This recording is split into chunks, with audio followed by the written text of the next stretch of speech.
District play opens up tonight on the road in Mayfield, Kentucky, as the Grayson County Cougars travel to Mayfield to take on the Graves County Eagles. The games that have happened, but tonight the teams are 0-0 as a new season begins between Grayson County and Graves County. And a good evening and welcome to Mayfield, Kentucky and Graves County High School for tonight's coverage of Cougar football here on K105. Sam Gormley and Kaylor Decker with you tonight. And Kaylor, both of these teams right now are 1-3 coming in, but really they're 0-0 because it's district play. Yep, and truthfully, whoever wins this game has a very high chance of hosting their playoff game. It is this is a huge game. There's no other way to put it. Both of these teams are probably second, third, fourth in that range of ranking them in this district. And now you're switching it up as well, that you're going to be matched with that Bowling Green district, and presumably, again, lots can happen. But the winner of this game, if they win out, other than Owensboro, looking at hosting a Greenwood team that could be beatable, and you could make yourself into that second round of the playoffs. But, Kayla, I think the biggest thing is that the winner of this game doesn't have to play Bowling Green or South Warren in the first round. Yeah, I've played both of those, and they're not fun teams to play. They're pretty good. They're decent. They're pretty, I don't know, they're just, it's coming up here. Grayson County lost last week to Butler County 35-13. Last three losses, Kaylor, teams are 11-1. They're playing really good teams right now and losing, and the one loss was Barron County to a very good Metcalfe County team who is, guess what, undefeated. Grayson County looking to avoid their first four-game losing streak since 2017, currently in that longest stretch of consecutive road games since 1979. That year they went 3-1 in that stretch. Cougars have played the Eagles 7 times in this 5-year stretch. It's the most against one opponent in program history. Graves County on the other side, they're 1-3 as well, but they have also played a really tough schedule. Their losses, Mayfield, Paducah Tillman, and Bullitt East. Those teams are 8-2, and out of those 2 losses, one of those came because Mayfield beat Paducah Tillman, one of the teams that they played. So they're really, really good. Both these teams have played tough schedules. Eagles are looking to avoid their first 1-4 start since 2018. Nick Kemp is in his 4th season as the head coach of Graves County. Coming up on our locker room show, we're going to introduce you to both teams, talk to the head coach of the Cougars, Brian Jones, and give you the keys to victory for tonight, as this is Cougar football right here on K105. Hi, I'm Janine Lucas with Wilson Muir Bank. Our focus is on building communities, and in many of our markets, agriculture is at heart of those communities. We are proud to partner with local farmers and value your role in Kentucky and globally. Our commitment runs deep because we understand your passion for farming. Many of us are farmers ourselves. Whether farming is your pastime or your livelihood, invite us to your operation or stop by our offices and let us know how Wilson Muir Bank can help you grow. Together we build community. Member FDIC, Equal Housing Lender, NMLS 403246. When caring for a family member, their state of health is continually on your mind. And when they're faced with a health concern, you'll do just about anything to make them feel better. Rest assured, their feel better starts right here at Midway Pharmacy. We take our time to get to know all about your family's health history so we can provide you with educated advice. So when someone's counting on you to help them maintain a healthy lifestyle or to overcome that untimely sickness, remember, at Midway Pharmacy. Connection. It's the name of the game in Grayson County schools. Connection with students, with colleagues, with community, through relationships, through partnerships, through small daily acts, through high-impact programs at all levels. Connections that teach, that encourage, that build confidence, that show together we can, preparing students for life, equipped with real and real-world skills for success. Together, we are GC Connected. Hi, can I help you? I just wanted to say thank you. Bye. Can I help you? Yeah, just wanted to say thanks. For what? For all the money that's been flying out of your drafty windows and doors this winter. It's just so generous of you. So, we wanted to say thanks. We? Yeah, the whole neighborhood's here. Stop throwing your money out the window. Visit us at Future Designs Building Materials on Quarry Road in Litchfield. We know windows and doors. The builder's choice. Cougar football on K105. Welcome back here to Graves County High School, where the Grayson County Cougars are getting ready to take on the Eagles of Graves County. Graves County enters the record of 1-3. Caden Gregory is the starting quarterback, 43 of 80 for 423 yards, 3 touchdowns, and 1 interception. He's also added 65 yards on the ground and 3 touchdowns. Gregory is replacing Drake DeFreitas, who was the starting quarterback last year. And Kaylor, I thought, threw the ball really well. He was a good player. He's decided to just focus on baseball. He is a phenomenal baseball player. I think his ERA is a sub-2. He's just a really good baseball player. And, I mean, you know what? You can't blame the kid. And Caden Gregory is filling in very well. Their leading rusher, Dennis Mars. This season, he has rushed 59 times for 314 yards and 3 touchdowns. He's also caught 5 passes for 42 yards. We were told pregame by our partners over in the Graves County radio that Dennis Mars is not going to play tonight. And we have been scanning the field, and we're going to do one more look right now, and I have yet to see number 2 out there. And, Kaylor, anytime you're without your leading rusher, that's a huge loss for your offense. It is, and that takes a hit, as we've seen for ourselves. Yeah, absolutely. Grayson County has been without rushers. They've been out with a lot of players this season. Cade Goatley is the leading receiver for the Eagles, 18 catches for 195 yards and 3 touchdowns. He's a heck of a player, and they're going to stretch him out. He's got good speed. He's maybe the best athlete on the field tonight, along with maybe Jaron Van Meter for Grayson County. He is a great athlete. They're going to stretch him out. Cole Katzman, Kate Goodman are also players that you'll see to catch passes for the Eagles. Scoring offense for Graves, 16.5 points per game. They scored a season-high 21 last week against Bullitt East, and their last 3 against Grayson County, averaging 47.3. But again, I don't want to, by saying this, discount what Graves County is. They're still a good football team. This is not the Graves County that we've seen in the past. Clint McKee is not running out there as the running back who seems like he would always rush for 3,000 yards and 75 touchdowns a year against Grayson County. That's what it felt like. Mason Grant, the wide receiver, he'd always be in for at least 2 big touchdowns. And then Marcus Isaiah. None of those guys are running out there unless they're having a slipping into a uniform and trying to pull a fast one.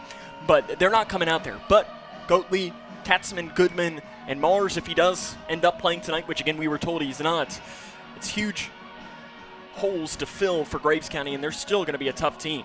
Scoring defense, giving up 32 points a game. They have allowed at least 25 in all of their losses, including a season-high 54 last week. The defense for Graves County allowed 54 points in the first game against Grayson County. Over the last 5 since that point, Grayson County's only scored 43 points. So the defense has really shut down the Grayson County offense. And out of that 43, 7 can be given to the Grayson County defense, and also another 7 could be given to the Grayson County special teams. So the offense has struggled against Graves County, but again, Kaylor, not the same defense. No, it's not. Jack Cope, though, middle linebacker, he's a tough player. He kind of reminds me a little bit, and it's not the perfect example, but of like a Zach Bratcher. He's just the guy that he's going to make the plays. He's maybe not the most athletic kid on the field, but he's going to make the plays. He's going to not miss tackles, and he's going to be in the right spot at all times. Yep, and Zach was a great field general, and that's what you need out there at middle linebacker. And Jack Coop fits that scenario as well. Connor Thomas is the kicker. He's very good. 96.7% on PATs in his career. Tonight, he will attempt his 149th and 150th career PAT as well. So he's attempted a lot. He's only missed 5 in his entire career, including 9 of 9 this year. Grayson County looking to snap the 3-game losing streak. We'll introduce you to them coming up next. This is Cougar Football on K105. Hi, can I help you? I just wanted to say thank you. Bye. Can I help you? Yeah, just wanted to say thanks. For what? For all the money that's been flying out of your drafty windows and doors this winter. It's just so generous of you. So, we wanted to say thanks. We? Yeah, the whole neighborhood's here. Stop throwing your money out the window. Visit us at Future Designs Building Materials on Quarry Road in Litchfield. We know windows and doors. The builder's choice. Floodwaters in eastern Kentucky have destroyed homes and businesses, displaced families, devastated communities, and claimed the lives of our fellow Kentuckians. Radio and television stations across the Commonwealth have united as one voice to help our fellow Kentuckians in need. Please consider supporting the Team Eastern Kentucky Flood Relief Fund today. Simply go to kba.org and click the Donate Now button. This message of hope is provided by the Kentucky Broadcasters Association and this station. Every day, thousands of kids start vaping. And I can't let this happen to my kid. Of course, it's awkward to talk to your kids about the dangers of vaping. Hey, bestie, how sketch is me? It's hard to get their attention. Ready? Go. Yes, look at that. You didn't turn yours over. So if you want to talk to your kids about the dangers of vaping, you have to get it trending. Right, Backpack Kid? Let's do it. First, invite your kid to do the vape talk. Let's try this. All right. Why is he here? Yeah, I gotta get it trending, honey. Come on. To the left. To the right. Let's go.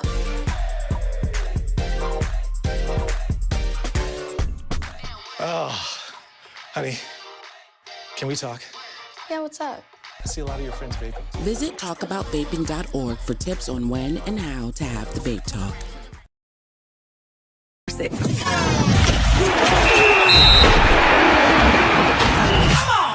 Cougar football on K105. Welcome back here to Graves County High School, where the Grayson County Cougars are preparing to take on the Graves County Eagles. Hunter Felty, the Cougars starting quarterback on the season, 39 of 71, 503 yards, 6 touchdowns, and 1 interception. Passed the ball 23 times last week, which is the most passes attempted by a quarterback since I was able to find in KHSCA. Keeler, do you know the most you ever threw in a game? I'll put you on the spot there. 21. Oh. 21 was the most you ever threw. I couldn't tell you the game. If I was a proper broadcaster, I would have written that down, but I'm not. I'm just a lowly broadcaster, so I'm sorry about that. But 21, I do know, was the record. So Felty did pass that, but I mean that's a lot. Especially passing in the high school. Yeah. And Hunter Felty this season for Grayson, I think, has shown some flashes of being good. And then I think, is timid the right word, Kaler? It is. How do you grade Hunter through his first 4 games as a true starter? I'm gonna have to give him a B-, C+, because what we saw his potential of what he can be, but there's a lot more there. He's missed reads. He's very antsy to get out of the pocket. But whenever he sits in there and does what he's supposed to do and does what he's supposed to coach, he has the physical ability to be a great quarterback. It's just he has to get over that mental barrier that a lot of quarterbacks do end up having. And that honestly is the hardest part of being a quarterback. And that mental barrier is, I don't want to make a mistake. Exactly. And it's tough. I mean, last week, and you know what, in a lot of ways, I think last week him throwing an interception might have been the best thing to happen to him because it was his first career interception. And I think it was one of those that now he's thrown it. I mean, you threw interceptions in your career. It happens. Yep. And he's probably like, oh, that didn't hurt me. No, it didn't. You're okay. You get back. And that's why I'm really interested to see. Because he also had the fumble. Yeah. Right in the next drive as well. And those happen. And I think that's the key this week is for him is to just bounce back and forget about that. Exactly. I mean, I threw an interception, pick 6 against McLean County last year, and I'm like, oh, well, it's over. And then you ended up going 200 in the game. Yeah. And you just keep your head down. Well, like, that play's over. Just move on. Yeah, and that's hopefully we can see that here tonight from Hunter Felty that, I mean, you can't fix the Butler County game. It happened. It's done. It's over. And really, it means nothing anyways because this is the game that actually means something. Jaron Van Meter, the Cougars' main running back, right now is kind of a running back by committee for Grayson County. 22 carries, 71 yards, and a touchdown. Waylon Bruce returned to the starting lineup last week as well. 4 carries for 8 yards. You'll see Tegan Piggott. You'll see Conrad Raymond. You might see, it wouldn't surprise me. You could throw anybody back there at a time. And, heck, it wouldn't surprise me to see Grayson Chafin's back there at a time just because Scat back. Whoever can touch the ball and get it. You're seeing that more in the NFL as well with Debo Samuel. Yeah. Putting guys that receivers. Playmakers. Yep, just Jamar Chase. Mm-hmm. Getting playmakers the ball and getting it. Speaking of Grayson Chafin's, he had his first career touchdown last week and probably his best game as a Grayson County Cougar this season, 110 yards and a touchdown. Waylon Bruce ranked second on the team, 7 catches for 86 yards. And Kaler, I think almost all 7 of those have been via the screen. If not, it's about 5 or 6 of those. You're probably right. Scoring offense, 16.8 points per game. During the 3-game losing streak, Cougars only averaging 11.3. Scoring defense, 26.3 points per game.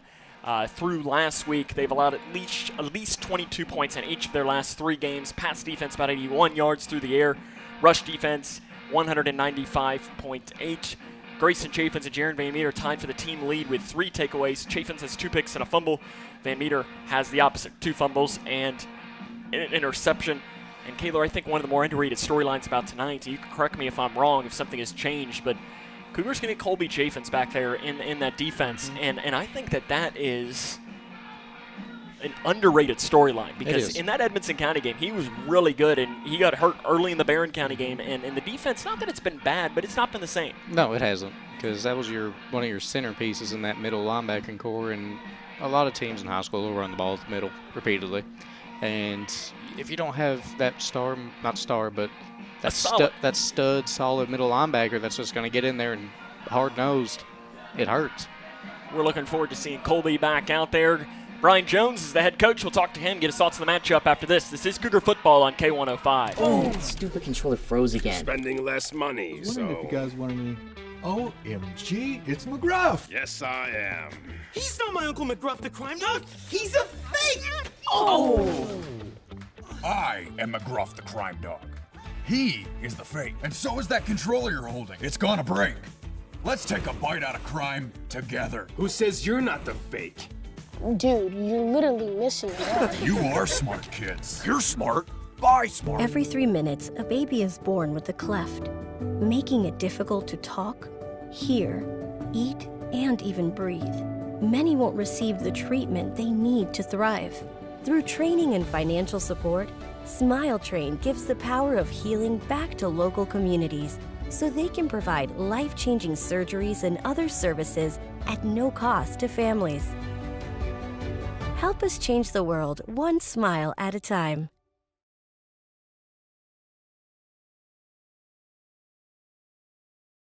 Floodwaters in eastern Kentucky have destroyed homes and businesses, displaced families, devastated communities, and claimed the lives of our fellow Kentuckians.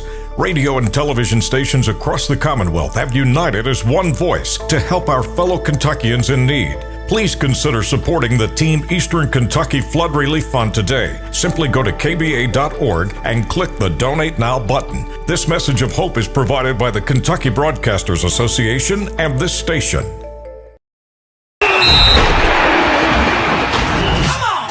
Cougar Football on K105. Welcome back to the Locker Room Show here on K105. Sam Gormley now joined by the head coach of the Grayson County Cougars, head coach Brian Jones. And Coach, we talked about this a little bit after the game on Friday night, but that drive at the end of the first half was one of your better drives of the entire season. When you went back and watched film, what caused that drive to be so successful? I think we had really good protection and able to, take some time, get some reads, and make some good throws. Guys, once they made the catch, were able to make plays and move the chain, stop the clock a few times. And so just execution was really, really, really superb in that drive. Your offense has had some ups and some downs through the first 4 games of the season. How do they take the next step as you enter district play tonight? I think some consistency. We've had some drives done in points. Then we've had some drives that, like those ones right before half that are just, almost perfect. And we've had some possessions where, we go 3 and out. And so we've got to formulate a little more consistency, create an identity. I think, we're still trying to find that. Week 1, Edmonson County, I would have told you that we're going to be an eye-back, smash-mouth team, and then we had some injuries and kind of got us away from that, and we've thrown the ball more. And so I still think we're still searching for that who we are aspect of us on offense. I'd like to see us be able to establish the run game. And so in order for that to happen, we've got to win some battles up front. I was listening to the Graves County radio show that they do every week previewing this game, and they had 2 players on, and then they also talked to Coach Nick Kemp. And when they asked their 2 players saying, what comes to mind when you think of Grayson County football, they said that they always play with energy. And Nick Kemp specifically mentioned that the offensive line for you all always comes off the ball really quick. Hearing that from opposing players and coaches, hearing energy and offensive line play of physicality, that's got to make you feel good as a coach, does it? Oh, absolutely. If you, other teams flip on the film and that's kind of what they see, you got to like some of the things that we're doing. And, we're still asking for more out of our guys in some of those areas. And so, hopefully we can go over there and give them some of that, a lot of energy and a lot of firing off the ball and playing hard up front. We talked about this a couple of weeks ago, but you all have been really close to breaking that. I mean, you've had a couple of really good returns on special teams, but you haven't broken the one that has gone for 6 points. In the last year and a half, Graves County has allowed 4 touchdowns on special teams. How does your team get to that next step and find one and put one in the end zone on a kickoff return? One of those 4 is to us. It was. Chandler. Yeah. I think we've made a few changes on our kickoff return personnel-wise. I still really like the scheme that we're doing, but we're still looking for some guys to kind of get in there and take a lot of pride in the ability to have a big play that can swing momentum. So we're giving some guys a shot this week, and then hopefully we see some improvement in that area of some people that just are really excited to have an opportunity to get on the field and make a play. Nick Kemp said on his show that for his offense, he thinks he has better athletes, and he says that his key to his offense is to get outside and go vertical. How do you limit that as a defense? Well, we're going to have to do a good job in the secondary, and we're going to have to play laterally, a lot more with our linemen and our linebackers and stuff. They're going to have to redirect and flat and get out, to help on tackles in a hurry. And perimeter-wise, DB's got to get off blocks and make plays. And then just to take one more question that he had mentioned is that he said that you all have always been good for a quarter and a half against his teams when he plays. That was his exact words. How do you put together 4 quarters and pick up a big win to start district play? I think it's some consistency up front, winning the line of scrimmage, and fighting and playing one play at a time. At some point we're going to have some plays that don't go our way, and then we're going to have some plays that do, and we can't ride too high on the highs, and you can't get down too low on the lows, and we just got to kind of try to find that flat line consistency where we move the chains and end with points as much as we can. Coach, good luck. We'll have more here coming up in the locker room show after this. Oh, that stupid controller froze again. Spending less money, so. If you guys want any. OMG, it's McGruff. Yes, I am. He's not my Uncle McGruff the crime dog. He's a fake. I am McGruff the crime dog. He is the fake, and so is that controller you're holding. It's gonna break. Let's take a bite out of crime together. Who says you're not the fake? Dude, you're literally missing it. You are smart, kids. You're smart. Buy smart. Connection. It's the name of the game in Grayson County schools. Connection with students, with colleagues, with community, through relationships, through partnerships, through small daily acts, through high-impact programs at all levels. Connections that teach, that encourage, that build confidence, that show together we can, preparing students for life, equipped with real and real-world skills for success. Together, we are GC Connected.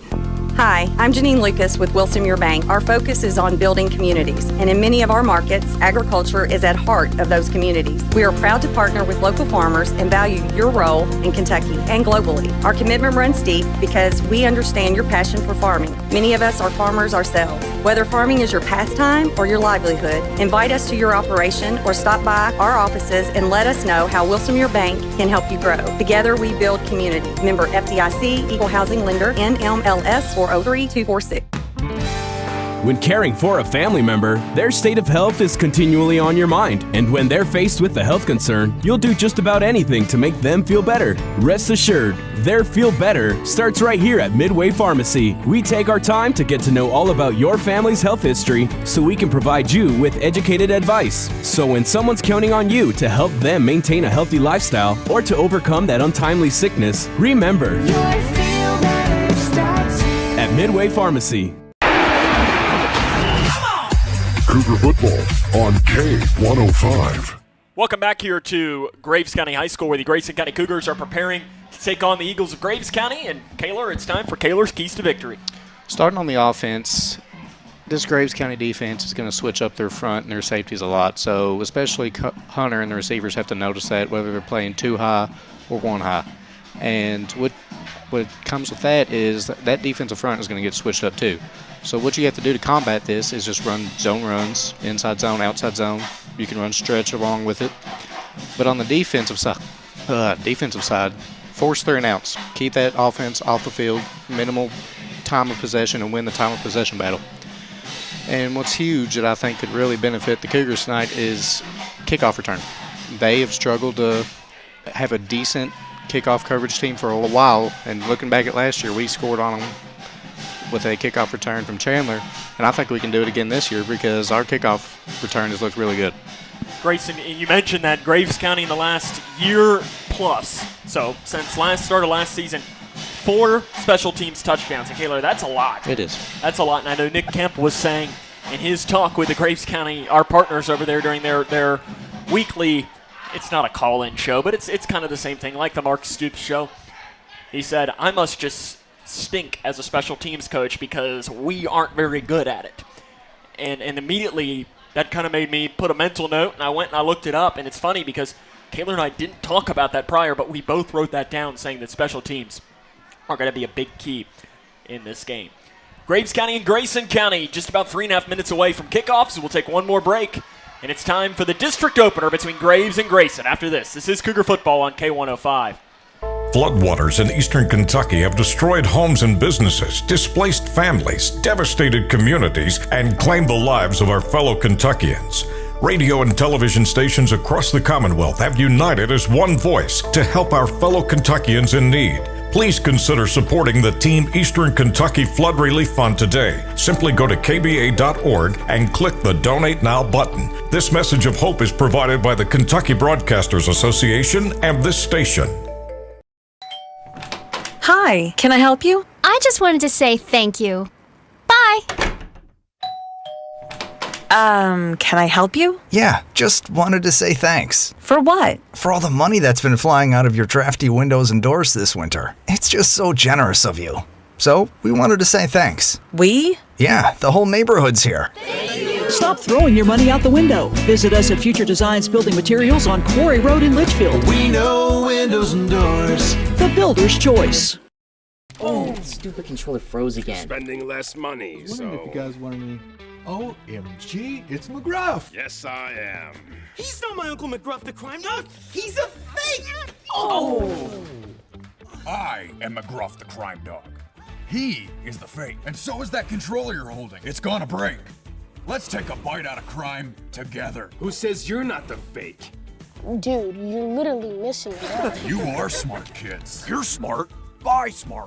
Hi, I'm Janine Lucas with Wilson Muir Bank. Our focus is on building communities, and in many of our markets, agriculture is at heart of those communities. We are proud to partner with local farmers and value your role in Kentucky and globally. Our commitment runs deep because we understand your passion for farming. Many of us are farmers ourselves. Whether farming is your pastime or your livelihood, invite us to your operation or stop by our offices and let us know how Wilson Muir Bank can help you grow. Together we build community. Member FDIC, Equal Housing Lender, NMLS 403246.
It's time for football in Mayfield between the Grayson County Cougars and the Graves County Eagles.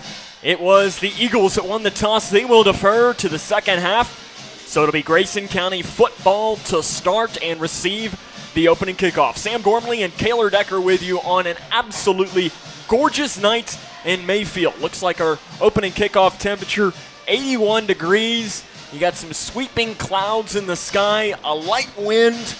It's a beautiful night for football, Kaylor. It is, and you can't think of anything better to play in. Especially when these two teams usually meet up. I think about the first time that they played in Litchfield, where to say it was raining is the biggest understatement in the world, because there was a moment where we couldn't see the ball because it was raining so hard.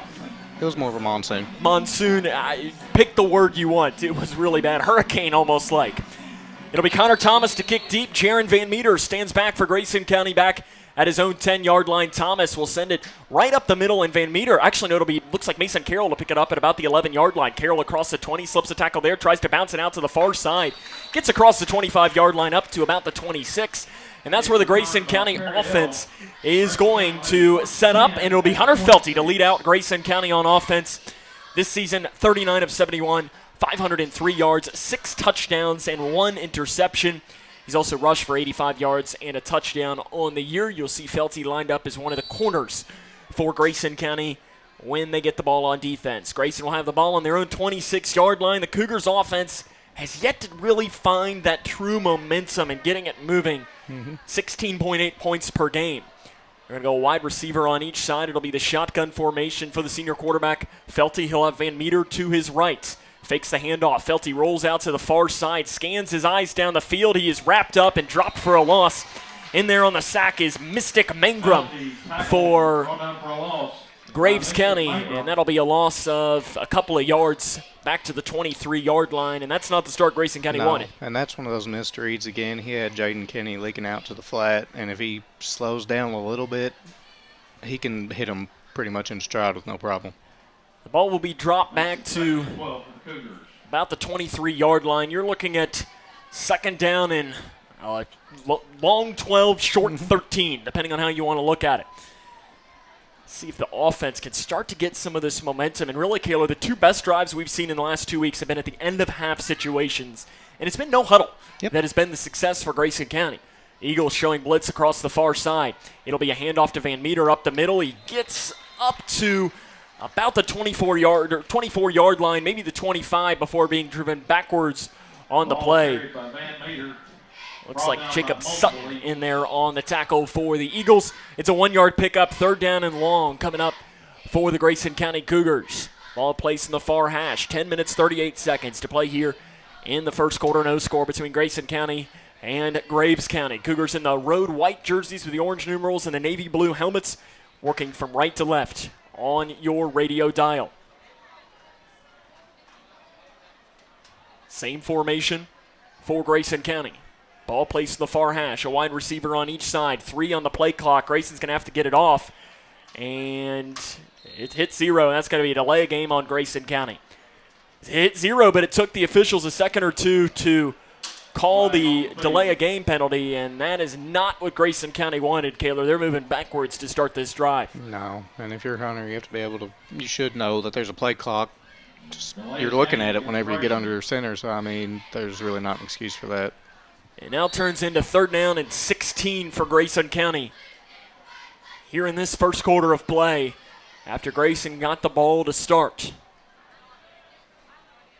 You're going to have 2 wide receivers to the right side. This time we're going to have Felty all alone in the backfield. Van Meter shifts from the near side to the far side.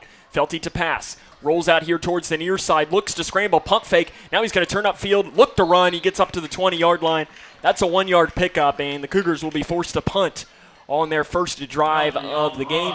Jackson Kane will trot out to let it fly with 9 minutes and 30 seconds to play here in quarter number 1 from Graves County High School. Felty, was trying to make something happen with the legs and didn't seem like anything was open downfield. There was nothing there. It'll be Kane to kick away for Grayson County. He lets it fly from about his own 10-yard line. A line drive spinning kick takes a Grayson County bounce, and it's taken up on the hop on the far side at about the 39-yard line. Trying to come back here towards the middle, and running up to about the 50-yard line is Caden Goodman on the return. Well, there should have been an illegal substitution on that play. You had a Graves County player running off the field that was not off the field yet when that ball was snapped, but that's football. Missed calls happen. You're exactly right. It's going to be to the 48-yard line for Graves County. That's where they're going to start. Caden Gregory is the starting quarterback, 43 of 80 for 423 yards, 3 touchdowns, and 1 interception, as we mentioned in the open. And right now, looking down there, we do not see Dennis Mars, their leading rusher, in the backfield right now. Instead, looks like, is that a number 1 or a number 3, Kaylor? Yeah, it looks like a number 5. Number 5, that'd be Cole Katzman, the wide receiver, if it is. It is Gregory in the shotgun formation. He's going to let it fly down the far side of the field. He's got a man, and it is incomplete. Mason Carroll was in there on coverage as they tried to throw it up to Cade Goatley on the far side. And, Gaylor, we talked about it in our opening interview with Brian Jones. Nick Kemp said his two things that he expected to be able to do against Grayson County is to test him vertically and to test him outside. And right off cue, he goes deep to Goatley. And if Mason gets his head around, that's probably another pick for him. He had the big interception against McLean County 2 weeks ago that sent the game into overtime. 2nd down and 10 for Graves County. 2 wide receivers to the left side, 1 here to the near side. It is a shotgun formation. Handoff, left side, big hole, spinning down across the 50-yard line. On the carry. As Sawyer Drake was in there on the tackle, it is Katzman on the carry, Cole Katzman. And he will get that ball down to about the 46-yard line. You can give him about 6 yards. It'll be 3rd down and 4 for the Graves County Eagles. Not necessarily hurry up, but they're quickly getting the play and moving in. Goatley goes to the left side. 2 down here to the near side. Graves County in the all-blue jerseys with the silver helmets. It's another handoff to Katzman. Left side, wrapped up for a loss and dropped. And there's Big Colby. play on the outside. Colby Chaffins brings him in for a tackle for a loss. That's what this Grayson County defense has been missing these past 3 weeks. Is Jaron Van Meter has been able to make those plays across the outside. And it looks like the Eagles are going to go for it here on 4th down and about 6. Huge play for Colby Chaffins to drop him for a loss. 2 come down here to the near side, 1 to the left side. That player is Goatley. He's their best player. To pass is Gregory. Steps up. Now he's going to scramble. He's got room to work. He's got the 1st down and more as he turns up across the 50-yard line. Wrapped up by Jaron Van Meter down to the 39. It's 9 yards and a 1st down for Graves County. Graves County coached by Nick Kemp. He is in his 4th season, 24-14. He was hired as the interim head coach prior to the 2019 season and was given the head job following that year where the Eagles had a really strong year.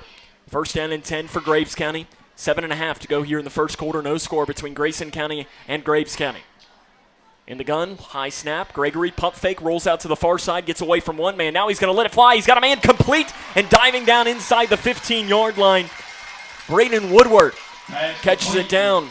And you can't lose contain, especially against this offense, because they have a lot of skill guys that can make big plays happen. It's down to the 13-yard line. That's a 26-yard pickup and another 1st down for Graves County. The Eagles are in the red zone for the first time tonight. This is where the defense is going to have to step up, Kaylor. You do not want Graves to score first. No. But Graves County has scored first in 3 of their 4 games this season. They're 1-2 when they do that. The only game that they didn't score first was Mayfield when they didn't score in the game. High snap over the head of Gregory. Graves County's down with it. I think Gregory did fall down on it back at about the 25-yard line. Kaylor, I made a mention the previous play was a high snap as well. That one, though, I'm not sure that it was catchable. It was. You think it was catchable? No, this one was not catchable. I was going to say, as long as Caden Gregory was not 6'9", he wasn't going to get that one. The one before was catchable. This one was definitely not. It's a loss of 12 yards, and it turns into 2nd down and 22.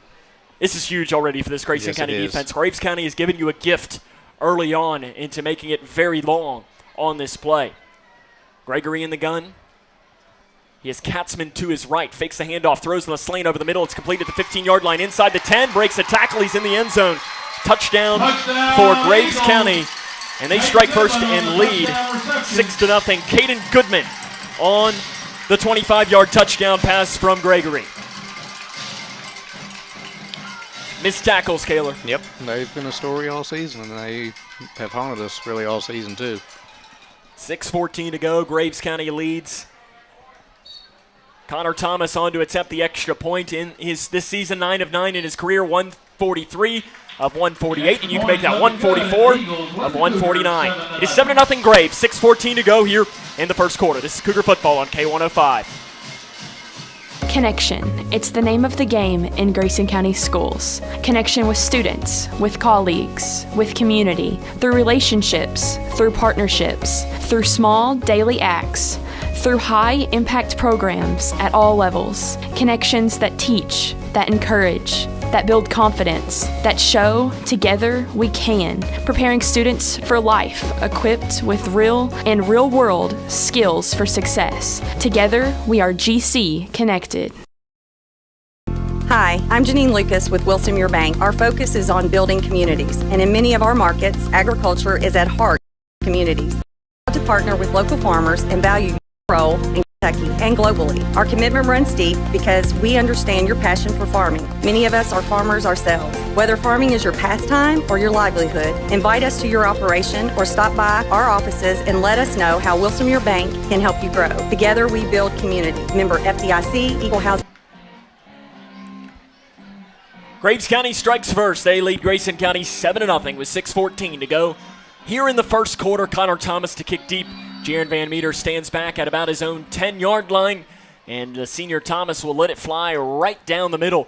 Van Meter's going to catch it back at about his own 8-yard line. Van Meter across the 15, across the 20, lowers the shoulder and gets up across the 30-yard line, up near the 31.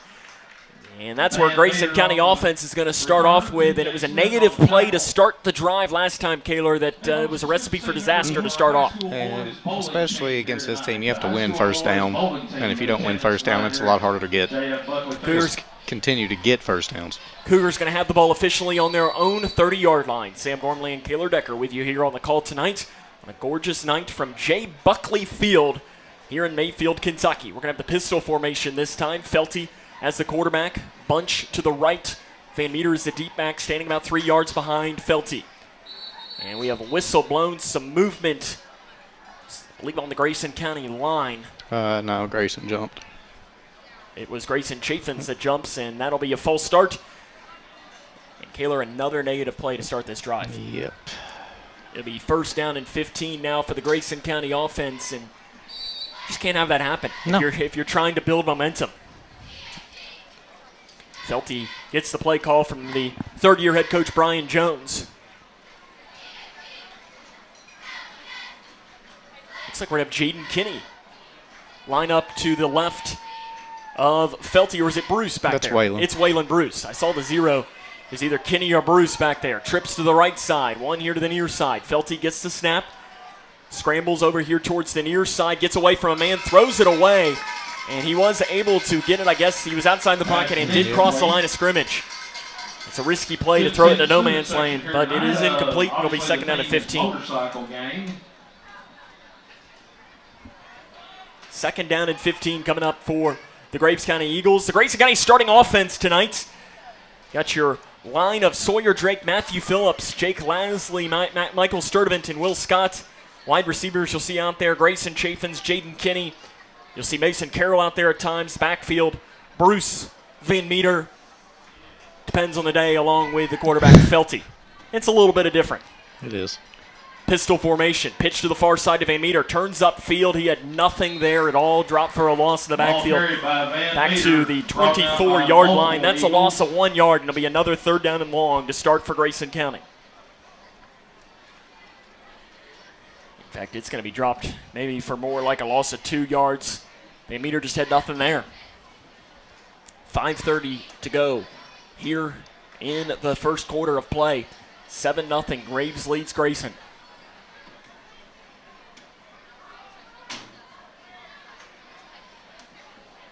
We'll go 4 wide, 2 on each side, with Van Meter to the right of Felty.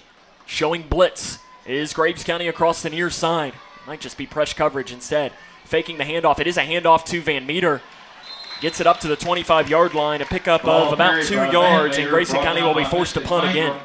It's an interesting play call on third down and long. Yeah, that was just, it was veer invert. He was trying to read that outside player, see what he was doing. He kind of just sat there, so he gave it to him. Jackson Kane to punt away. This last one was a spinning line drive kick. It up. I mean, yeah, those not ones being are too bad. Those ones are hard to field, and they typically take a bounce in your favor. Kane to kick away. This time it's a high end-over-end kick. It's going to take a Graves County bounce to the 50-yard line and bounce out at the Grayson County 48. You can give Jackson Kane about 23 yards on that punt. And Graves County's going to get good field position to start once more. And if I'm the defense, I'm not too discouraged right now. I mean, you really did force a 3-and-out the first drive. They went for it on 4th down and ended up getting it, and that was a backbreaker, but you have to keep your head up. Like Coach Jones said, those plays are going to happen. Yeah, the last thing you want to do is fall behind 2 touchdowns here early on against a solid Graves County team that has had struggles as well. You don't want them to get their confidence early in this game. Same thing Graves was probably saying about Grayson. Said they didn't want Grayson to start first. I'd be looking. He's going to take a shot over there at that weak side. Mason's cheated extremely inside. It's a pitch over to the far side instead to Katzman. Katzman tries to get the corner. He does. He's wrapped up as he crosses the 45-yard line down to about the 44. Give Katzman about 4 yards on the run. Brought down by Dalton Russell. Dalton Russell in there on the tackle for Grayson County. In fact, they're going to give him about 5 yards. Maybe a little friendly spot here as we approach the 4-minute mark of the first quarter, 7-0. Graves leads Grayson. 2nd down and about 5 coming up here for the Eagles, who after that 4th down conversion have been moving the ball with a lot of success against Grayson County. The only negative play was the bad snap. Looks to do a screen now. Turning upfield is Gregory. He's wrapped up. His momentum carries him down to about the 41 or the 40-yard line, and that was one of those that looked like Grayson would have him for a loss. And he just rolled. He just rolled forward to get 2 yards. 3rd down and about 2 or 3 coming up for Graves County. Makes it 3rd and about 3 for the Eagles. Got to imagine it is 4-down territory for the Eagles, barring a huge loss, which you have seen a bad snap. Yep. Kaylor, if I can order another one of those, I'd take one right now. Be a good time for one. 2 wide receivers. It's a good snap. Handoff. Katzman hit in the backfield for a loss. There's Colby again. Colby Chaffins comes in, drops him for a loss of 3 yards. It'll be 4th down and about 6. Are they going to punt? Be an interesting decision for Graves. And no, they're going to keep the offense out there. I like it. Caden Gregory. And, I mean, Kaylor, this is huge if the defense can get a stop. That's great field You've position. got great field position. And momentum starting to lean a little bit. 2 wide receivers to the left side, 1 here to the near side. The gun for Gregory. He looks to pass. Throws over to the flat on the far side. It is complete, and 1st down, Graves County. Yep. There was one player on the far side that had a chance to make the tackle, and that one player is down on the play. It is complete to Gavin Newsom. Mason kind of got rocked whenever he hit him. It was him. Mason Carroll on the far side. A little more cowbell, Miss McKee. And another 4th down conversion for Graves County. 7 yards, that's all I needed. And it is a 1st down for the Eagles. Another hopefully non-back-breaking 1st down for Grayson. Low snap, Gregory lets it, steps up, throws over the middle. Good ball, and it is tipped, but it is caught. Touchdown, Graves County. The pass was tipped, but it is caught for a 2nd touchdown for Caden Goodman, 37 yards. And it is the Eagles on top now, 13-0 with 2.5 minutes to play here in the opening quarter. And that was almost a picture-perfect ball. I mean, it was a little low, but he got it to where even if that was just a dime right to that receiver, got it right on the line in the middle of the field. It is going to be the 150th career PAT for Connor Thomas. He makes it. And it is good. 14-0, Graves County leads Grayson County after the 37-yard touchdown pass from Gregory to Goodman with 2 minutes and 30 seconds to play here in the first quarter of play. I know we'd be remiss if we didn't mention tonight that just about a little over a mile away from where we are right now, a massive tornado hit the area in most of western Kentucky. If you're watching with us on K105 Digital Productions, we have some footage just to show you because me explaining it doesn't do it justice. As right now, if you're watching, that's their courthouse. They began the demolition process today as this tornado happened just a little over 9 months ago today. And I can't say enough about the people down here. They're super nice, and I know that we are continuing to pull for them and do whatever we can because we're all still Kentucky strong. We are Team Kentucky. Absolutely. It's hard to even put into words what we saw when we went down into downtown Mayfield.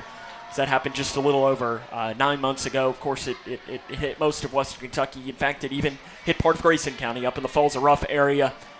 And we continue to rally around the people in this area of the state as well as eastern Kentucky who have been hit with a flooding disaster as well. Connor Thomas will kick it away.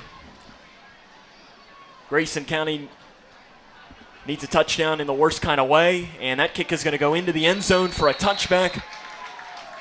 Kaylor, I never like to use situations like this of saying most important drive of a season because there's so many important drives, but this is a really important drive in this season. Yeah, because if you let this game slip away, there goes your chances for hosting a playoff game. And that's really what the goal of every season tends to be as far as on the field.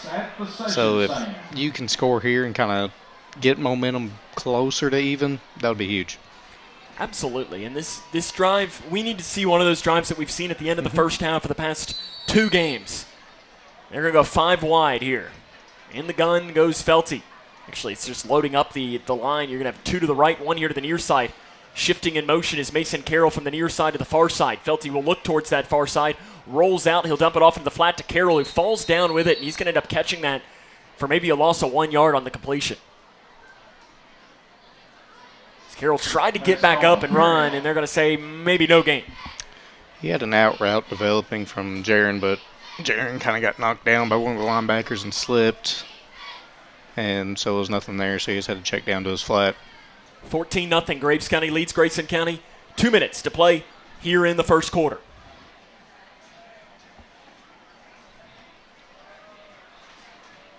Sticking with the same formation, looks like 2 wide receivers to the right side. 1 again here to the near side is Mason Carroll. Wide receiver shifts. It's a quarterback run up the middle. Felty had nothing to go. And after the play, we got some extracurriculars down here on the near side as a Graves County player, Jaden Barnett, threw down Mason Carroll after the play. And official was right there on top of it. I was a little surprised they didn't even get in there and break that one up. Yeah, tensions are high. Felty had no gain on the run. And it'll be 3rd down and 10 for Grayson County. Minute 20 to play here in the third quarter. The Grayson County offense, negative yardage to start here on their first 3 drives of this game. Graves County on offense has really been able to do whatever they want after they go for it on 4th down in each drive. A wide receiver to the right side, 2 here to the near side. Minute to go here in the first quarter. Felty throws it up, the seam complete, and that should be enough for a first down, Grayson County. He threw it up the seam to the slot receiver. And Jaden Kinney pulls it in, and that will be enough for an 11-yard pickup and a first down, Grayson County. Jaden Kinney has got very good size. Standing, about 5'10", 5'11"? 5'10", 5'11", yep. And he's a bigger boned kid. He's just a big guy, and he's another one of those guys that, a sophomore that Grayson County can really build this receiving core around with him and Grayson Chaffins. Got to get this play in quick. You're already below 10. They got to quickly get it out. 5 on the play clock, 30 seconds on the game clock. Grayson's got to get it out quick. And will they? They do. Is it going to be a timeout taken? It will be a timeout taken with 26 seconds to play here in the first quarter. Grayson did get the snap off, but the timeout was taken beforehand here. And I don't blame Brian Jones. You've got some momentum here. You don't want a bad play or to start off a drive behind the sticks already. Yep. We want to invite you as well to join us at the halftime show today. Kaylor, we have a very special halftime show of our Cougar Conversation. It's going to be an extended one as well as we sit down with the only connection. Well, I can't say the only one, but if you know somebody from Grayson County that is the #1 NC State fan, then you know exactly who we're going to be talking to. If you know, you know. In fact, that person is going to be making the trip from North Carolina next Friday for a big event that is going on, and he's going to be telling us all about that. I don't know that I want to say the name for fear that our views will drop, but I think I know who it is. You think you might know who it is. We can't say the name because I think our views would either skyrocket or they would drop. So I'm not really sure as to which it is. I'm sure they are watching right now, and he'll be able to let us know who it might be. Who he thinks it is? What's that? Do you think he knows who it is? I would hope so, considering that we had about a 45-minute conversation earlier this week. He might, people usually try to block out conversations they have with me, though. That's usually how it goes. Out of the timeout, Grayson County has it in the shotgun formation. Bruce to the right of Felty. Felty looks to the far side, and now he's wrapped up, and he's going to be dropped for a loss. In there on the sack was Mystic Mangrum, his second sack of the game. And again, Kaylor, first down turns into negative play for Grayson. And that's honestly happened way too much this year. The offensive line just bullied, and it's dropped back to the 17-yard line. That is a 14-yard loss for Grayson County. It is now 2nd down and 24, and that will be the first play of the second quarter when we hit it. At the end of one, it is Graves 14, Grayson 0. This is Cougar football on K105. Oh, stupid controller froze again. Spending less money, I was wondering if you guys wanted me. OMG, it's McGruff. Yes, I am. He's not my Uncle McGruff the crime dog. He's a fake. I am McGruff the crime dog. He is the fake. And so is that controller you're holding. It's gonna break. Let's take a bite out of crime together. Who says you're not the fake? Dude, you're literally missing it out. You are smart kids. You're smart. Buy smart. When caring for a family member, their state of health is continually on your mind. And when they're faced with a health concern, you'll do just about anything to make them feel better. Rest assured, their feel better starts right here at Midway Pharmacy. We take our time to get to know all about your family's health history so we can provide you with educated advice. So when someone's counting on you to help them maintain a healthy lifestyle or to overcome that untimely sickness, remember, your feel better starts here at Midway Pharmacy. It is 14-0. Grayson County trails Graves County as we start the second quarter of play. They're going to be down to 2nd down and about 24 to start quarter number 2. Kaler, what are you wanting to see here on 2nd and long? Well, I like that formation where we do have a backside receiver to the field with the wide side, and what I would like to see is really a backside slant because that corner's by himself and he's typically outside shaded, so there's nobody there for him to really get help on and we get a good release. That's a big hitter. Got like a bunch formation here. Trips bunch to the left, one wide receiver kind of off the tackle here to the near side. We got a pitch over to the far side. Kenton Cornwell tries to turn the corner. He does across the 20-yard line. He's got space to work across the 25. Gets up to the 28-yard line. Kenton Cornwell on the reverse takes it for a pickup about 12 yards. And from where you were, it makes it 3rd manageable from where you were. You can give him 11 yards to the 28-yard line. You're looking at 3rd down and 12, but I like that. We haven't seen that play run, and I like Cornwell too. He's small, shifty, speedy. It works for that position. It's almost a Trojan horse type thing. Yeah, you can't see it coming. 11:20 to go here in the first half. 14-0. Graves leads Grayson. 3rd down and long for Grayson County. Bruce joins Felty in the backfield, 2 wide receivers on each side. Felty to pass, steps up in the pocket, throws, completes, but short of the 1st down marker. Falling down with it at the 39-yard line. Grayson Chaffins pulls it in. And that's one where Grayson has to know where the sticks are. And that's more of a route designed to sit down at the sticks, not really come back whenever you're at the sticks. Brian Jones is going to keep the offense on the field.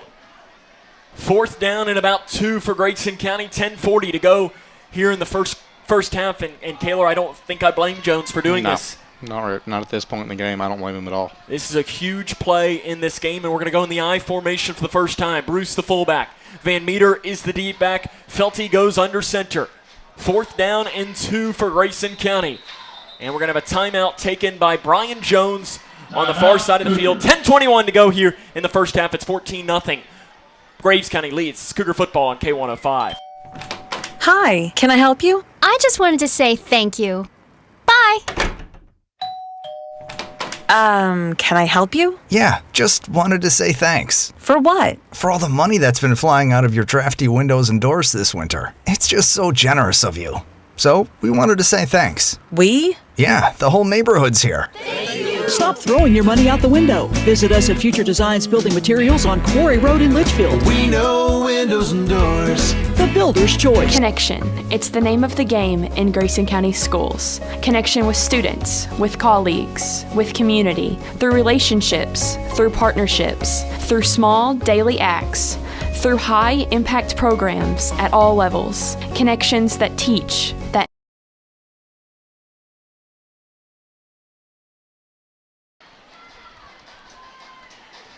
The snap is a bad snap, and it's on the ground. Jackson Kane is going to get it away. It's not a great punt. As Grayson County punts coming out of the timeout, and it's going to end up taking a lot better Grayson County bounce than it looked like. As it just kept rolling, and it's down inside the 30-yard line. Brian Jones took that timeout. Kaler, he switches and punts. Do you like that decision on 4th and 2? Yes and no, depending on the field position. Yeah, you probably need to punt. And I think he's thinking his defense has played well because they have forced 2 3-and-outs theoretically, but they've given up on 4th down, and that's huge. Especially because after those 4th downs, they typically just 1 or 2 plays and they're already in the end zone. So that's something you really need to clean up. Eagles will have the ball on their own 29-yard line. 1st down and 10. They lead 14-0. Handoff, Katzman, right side, hit as he hits the hole. A nice tackle right in there. Was that Chaffins again? Yep, Chaffins. Colby Chaffins. And I mean, you can tell he's playing right now like a guy who hasn't played in a couple of weeks. Yes, he is. And he's dropped for maybe even a loss of about a half a yard. Back to the 28-yard line. That's now the 3rd time that he's made pretty much the identical play. It'll be 2nd down and maybe 10.5. It's like maybe a far side says no gain. I think maybe it was a half a yard loss. 2 wide receivers on each side, looking, throwing, up the seam, wide open, complete at the 50-yard line, and breaking a tackle down to the 30.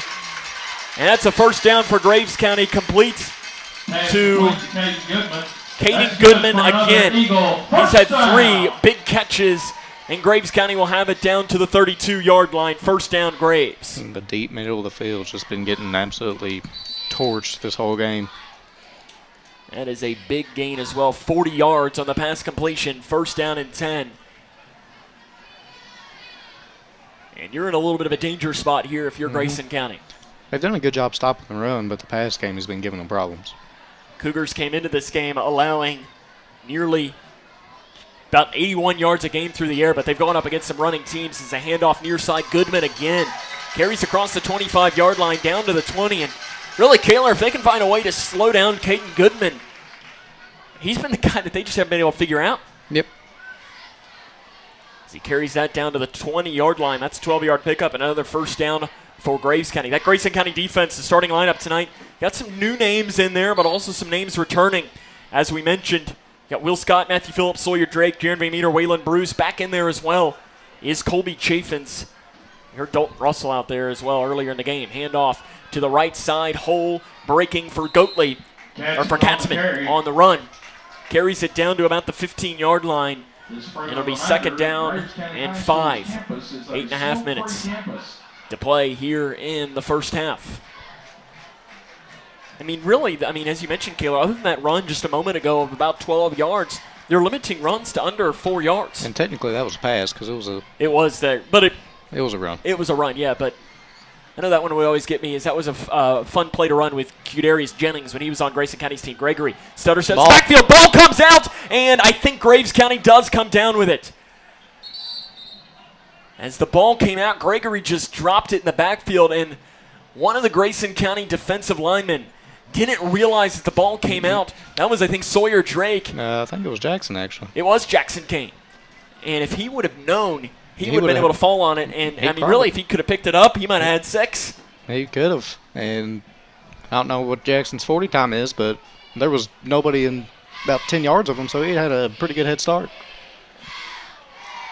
3rd down and 9 now coming, or 3rd down and about 12, rather, coming up for Graves County. They're giving you another break. You got to really take advantage of it. Gregory rolls out to the far side, looks to throw, throwing end zone, and it is caught. Touchdown for Goodman. And there's a penalty flag on the play. Touchdown Eagles. Tate Goatley on the touchdown reception. However, Wait there is a flag for the laundry. Holding called against Graves County. It'll be now. This will turn into 3rd down and 22. Well, maybe it is a spot foul, so it depends on where it happened. Depends how far. Yep. Now he's going to tell us one more time. We saw you the first time. Making sure you all know. Yeah. Well, usually they sometimes hide, and we can't tell, so I'm not going to complain. They're going to move it back to the 35-yard line, so it turns out to be a 13-yard penalty. So you're looking at about 3rd and 25 here? Yep, 3rd down and 25 for Graves County. I would look for a screen here. They love their quick screens, and they've had success testing you in the middle of the field, so look for it. Got to look for number 4, too, Goatley. He is their speed guy. Gregory rolls out to the far side. It's not a screen, and he's hit in the backfield, and he's going to throw it away. It's complete, but hit immediately and dropped for a loss. Coming off the edge, Braden Mudd made contact. The pass was complete on the far side, but it's dropped for a loss, and Kaler, Graves might have to punt now. I don't know why you go for it on 4th and 25. Unless they just throw one up to the end zone and hope Grayson intercepts it. Yeah, I mean, that's it. But there's not really a play in your playbook for 4th and 25. Especially because it's 29 almost now. Yeah. That's a huge stop for this Grayson County defense. Back to punt is Connor Thomas. Back deep to return is Jaron Van Meter. He stands inside his own 10-yard line. Thomas stands at the 50. He was letting him go at about 40 yards in pregame. And he's going to roll and do almost a rugby-style kick over to the far side to let his team get down there. Van Meter's going to pick it up at the 5-yard line, and that's immediately where he's hit. He might have gotten 2 yards up to the 7. That's where that kind of rugby style where he just kind of runs a little bit with it to give his gunners the time to get down the field works really well. It does. And it typically has a chance to roll a little bit, those rugby styles. And they typically, if you know how to do them right, they'll sit right where you want them to.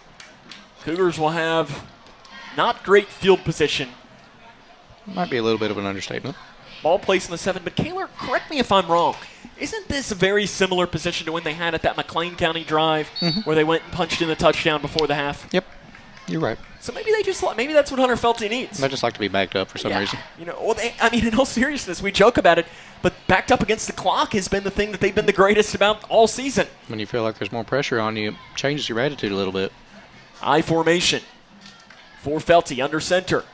Looks like he's going to, I guess he kept that himself. And he's driven backwards for a loss. Felty on the keeper, brought down by multiple Eagles. And that was, I guess, was that a look at a triple option maybe there? It was more of a tout look, double option. The 3 technique steps down, you keep it. And if he flies out, you give it. So there's no triple, there's just 2. 5 minutes and 36 seconds and counting to play here in the first half. 14-0. Graves County leads Grayson County. If you're watching with us on K105 Digital Productions and you're wondering what the haze is over the field, that's the grill, the concession stand from the grill. As it is very obvious. It's not a cloud. It's what it looks like, but it's just smoke from the grill. Felty hands it off to Van Meter. Van Meter left side, carries it. He dives forward. I think they blew that whistle a little early on that far side to blow his progress down. It looked like he was still moving the legs. He's going to end up picking up about 2 up to about the 8-yard line. 3rd and 9 for the Cougars.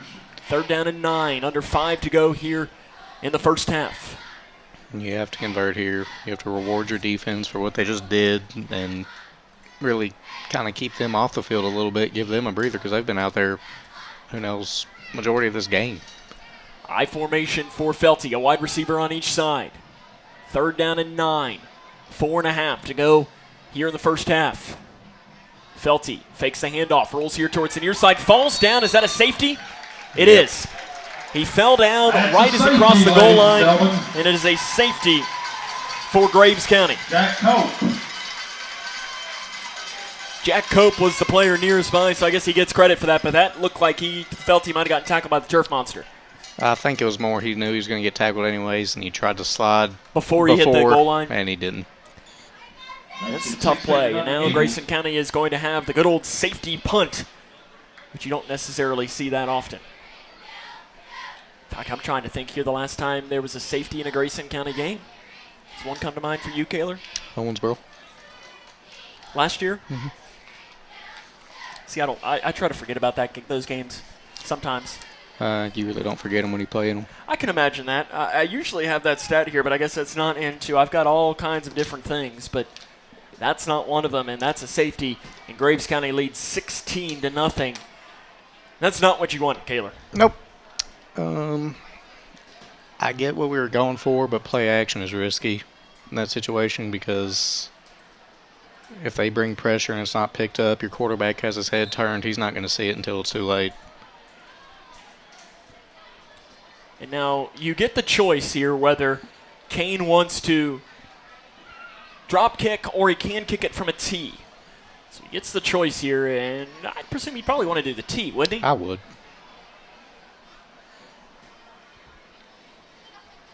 But then again, I'm not a good kicker, so I don't know. Which he might prefer. I think he's bringing the tee out, so yeah, he wants a tee. I don't see a ball out there. We might need a ball. That's usually something that's helpful. Yeah, it's pretty helpful when it comes to football. I'm not an expert, but yeah, I'm not the most smart person in the world when it comes to football, but typically you need the ball to play football. Ryan Jones throws it in. And Jackson Kane will kick this away with 4:24 left in the first quarter, and it does look like he will, or the first half, does look like he will kick this away. We're just waiting. Jackson's making sure he gets everything in line. I've never known if you can onside kick a... I don't think you can. I think it is a punt. Okay. So they have to touch it? Correct. Okay. Now, I could be wrong. I've been wrong before once. I've never seen him enough to... Over to the far side, it rolls, and it's going to be picked up at the 36-yard line. Two players run into one another, and a big hit. Immediately picked up. One of the gunners on the far side for Grayson County brings it in. Looked like Stephen Lee. I think that was Stephen Lee. And he immediately trots towards the sideline, gets a high five from Brian Jones, who loves that. First and 10 at the 38. First and 10 from the 38-yard line for the Eagles of Graves County. See if the defense can come up with another big stop. It is 16-0. Graves leads Grayson. If you can keep it at 2 scores here, that's huge. 2 on each side. Katzman shifts from the right to the left. It's a screen here to the near side. They got a blocker trying to get outside. Nice job breaking the blocker and bringing him down out of bounds by Jaden Kinney. Yep. That's a nice play by Kinney. Limit that play to about 4 yards. Complete to Woodward. And it was a nice blocking job, but, I mean, I don't think that – I mean, I'm sure when Kevin Embry goes back and watches the film, he's on the opposite side right now. He can't ask Kinney to do much more than that. I mean, maybe react a little quicker, but other than that, you did exactly what you're supposed to do. Pick up of 4 yards. It'll be 2nd down and 6 for Graves County. We approach the 4-minute mark of the first half. High snap again. Handoff right side for Goodman, and he runs in to the Grayson County defensive line. And he'll pick up about 1 yard up to the 43-yard line, and it's 3rd down and about 5 for Graves County. This is a big play here for Grayson. I'm going to presume that if they don't get it here, they're probably going to go for it. Barring a big loss. I know I would. You've been 2 for 2 on 4th down already. And you can kind of put a dagger in it if you do. Got 2 blockers. Gregory is going to look towards the sideline. I guess he's maybe going to check and change the play. He's got 10 on the play clock. 3:30 to go. Handoff up the middle. Katzman, he's tripped up. And it's all going to depend on the spot as Van Meter made contact as he crossed the line of scrimmage. The far side judge gave him an excellent spot. About right where he needs to be. And regardless if this isn't for... They're going for it. Yeah. You know they're going to say 1st down. Wow. That was good for an Eagle. 1st down. That's one of the bad things about tackling low is if you do trip them up and they go in the air, they're going to stumble forward for about 3 to 4 more extra yards. Might have been a little bit of a hometown spot there, Kaler. It was, but... You would have still been 4th down and 1, which is a tough play to stop. Yeah. Gregory to pass over to the far side again, and turning upfield, and Van Meter comes in from the line to make the tackle. Over to the far side. As the ball gets down to the 46-yard line for Graves County. Moving into Grayson County territory with 3 minutes to go in the first half. 16-0. Graves leads Grayson.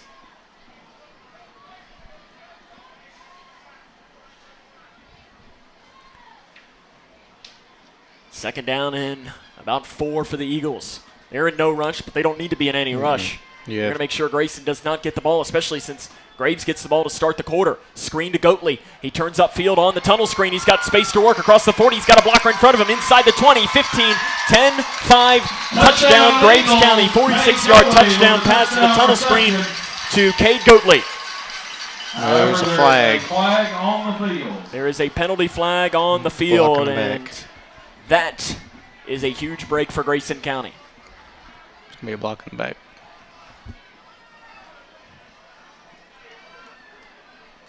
Nick Kemp doesn't agree with the call at all on the sideline for Graves County. I don't blame him. I wouldn't either.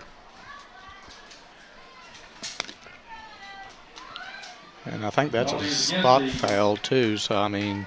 It's going to turn out to be no gain, looks like. At least that's what the Graves County defense or offense is heading. No, they're going to place it at the 28. Should be I don't know why you're blocking in the back far down the field. I mean, he was already gone. And Graves County, the way that they set up, they must have thought that penalty was back at the line of scrimmage because their offense went all the way back to the other side of the field. I mean, I saw it, and I was like, he's all the way down the field. Grayson has gotten a couple of gifts in this game. They've not been able to take advantage of any of them. Let's see if they can this time. It's a handoff to the fullback up the middle. Dives up to about the 25-yard line. Lawrence on the carry. 3 yards. Second down and 7 comes up. 2:14 to go here in the first half. 16-0. Graves leads Grayson.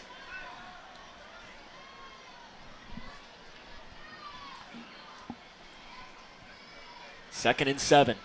I'd be looking for maybe they've been setting this screen up. I'd look for maybe a fake screen here because they've done it before. They'll probably do it again. Rolling out to the far side, faking the handoff, throwing into the flat up high, and he missed 2 receivers. And there's a flag again. And a flag comes in on the far side of the field. It's in a weird spot. Yeah. An eligible man downfield, it looks like. Pass is incomplete. It's going to push him back, it looks like. And there's a flag on the field. Turn into 2nd and 13 now. Eligible man downfield called against the Eagles. Say where that flag was thrown, Kaler, you don't usually see holding calls thrown by the line judge. It's usually false start or an eligible man downfield. Illegal substitution you might see, but not from that sideline. Turns out to be a 6-yard penalty, which it's weird. The ball was at the 25. Shh. We don't need to tell anybody. Nope. They can't hear us. Nick Kemp doesn't catch up with it. It'll be second and 13. Looking to set the screen up to Goatley. It's incomplete. Not a great pass at all. No. They were trying to set it up one more time, and it'll be 3rd down and 13 now coming up. And this is huge.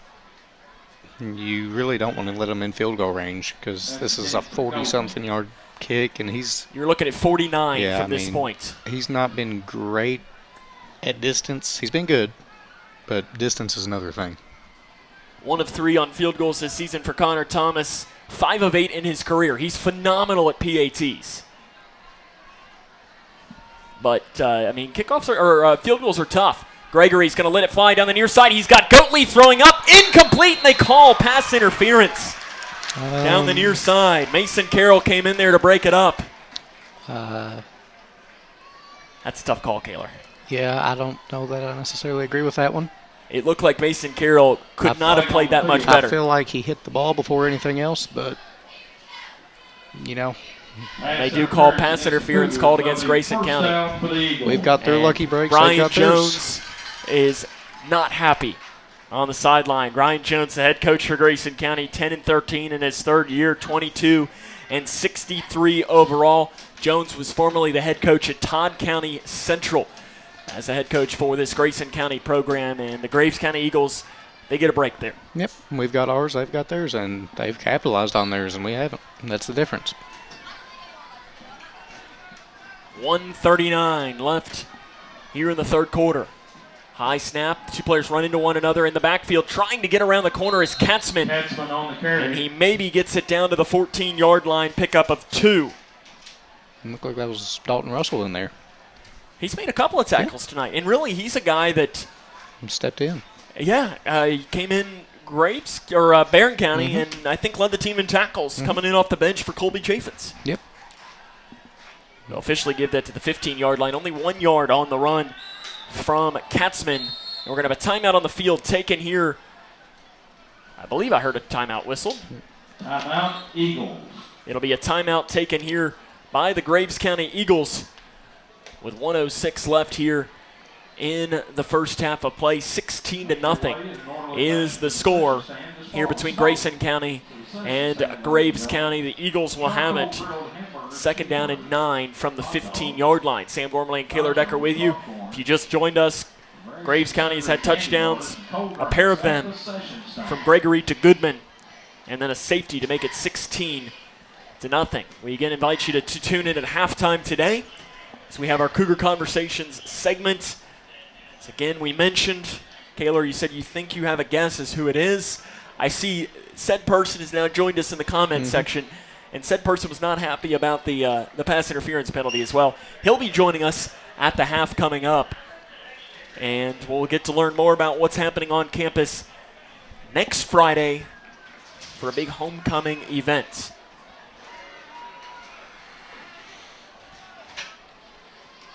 .106 left here in half number 1.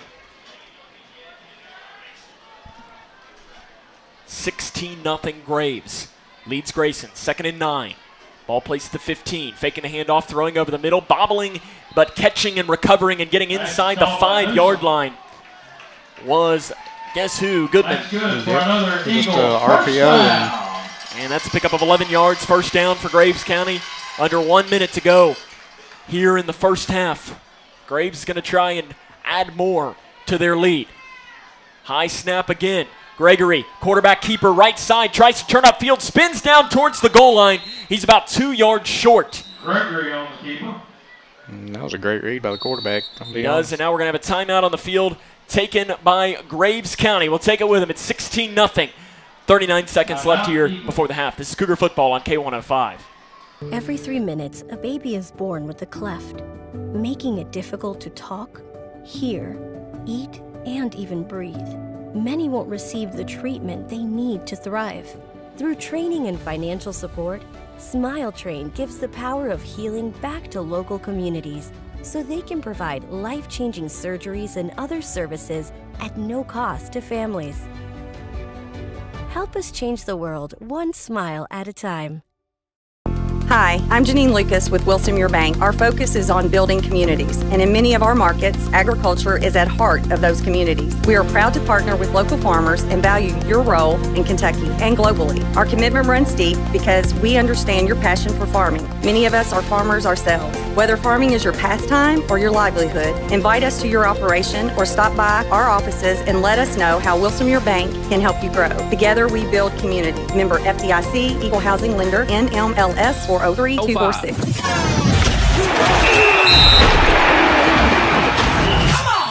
Cougar football on K105. Graves County throws up a pass here to the near side. Diving, incomplete. A diving attempt after the ball by Goatley. He had it, or that was not intended for Goatley. That was intended for Goatley down in this near corner, and it falls incomplete. It'll be 3rd down and goal from the 2. Here from might be the 1. Now looking at it again, Kaler. 34 seconds left here in half number 1. Look for this quarterback to maybe keep it. Or they'll just hand it off to the running back. Hand it right off the middle. Because that's the thing, I mean, the running back's been able to get consistently Yeah. about 2 or 3. 2 or 3. And that's all he needs. Gregory in the gun. Katzman to the left of him.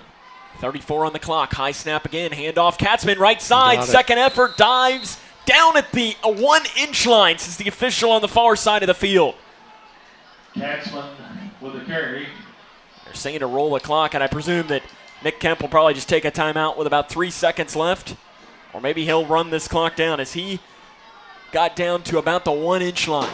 They're going to go for it, too. They are going to go for it here. 4th down and inches. Huge play here for Grayson County. Now a timeout taken with 12 seconds left here in the first half, and Nick Kemp's going to have a decision.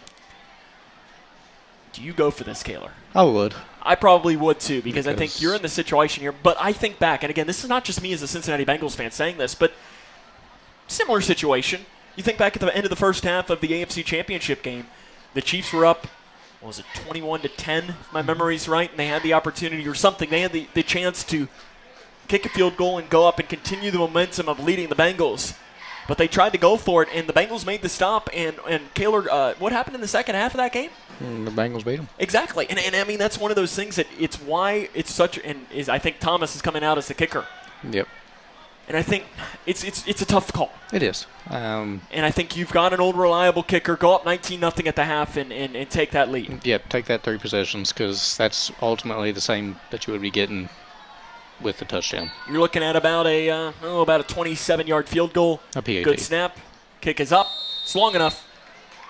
He put it through. Connor Thomas's kick is good. About a 27-yard field goal for Connor Thomas. 19-0.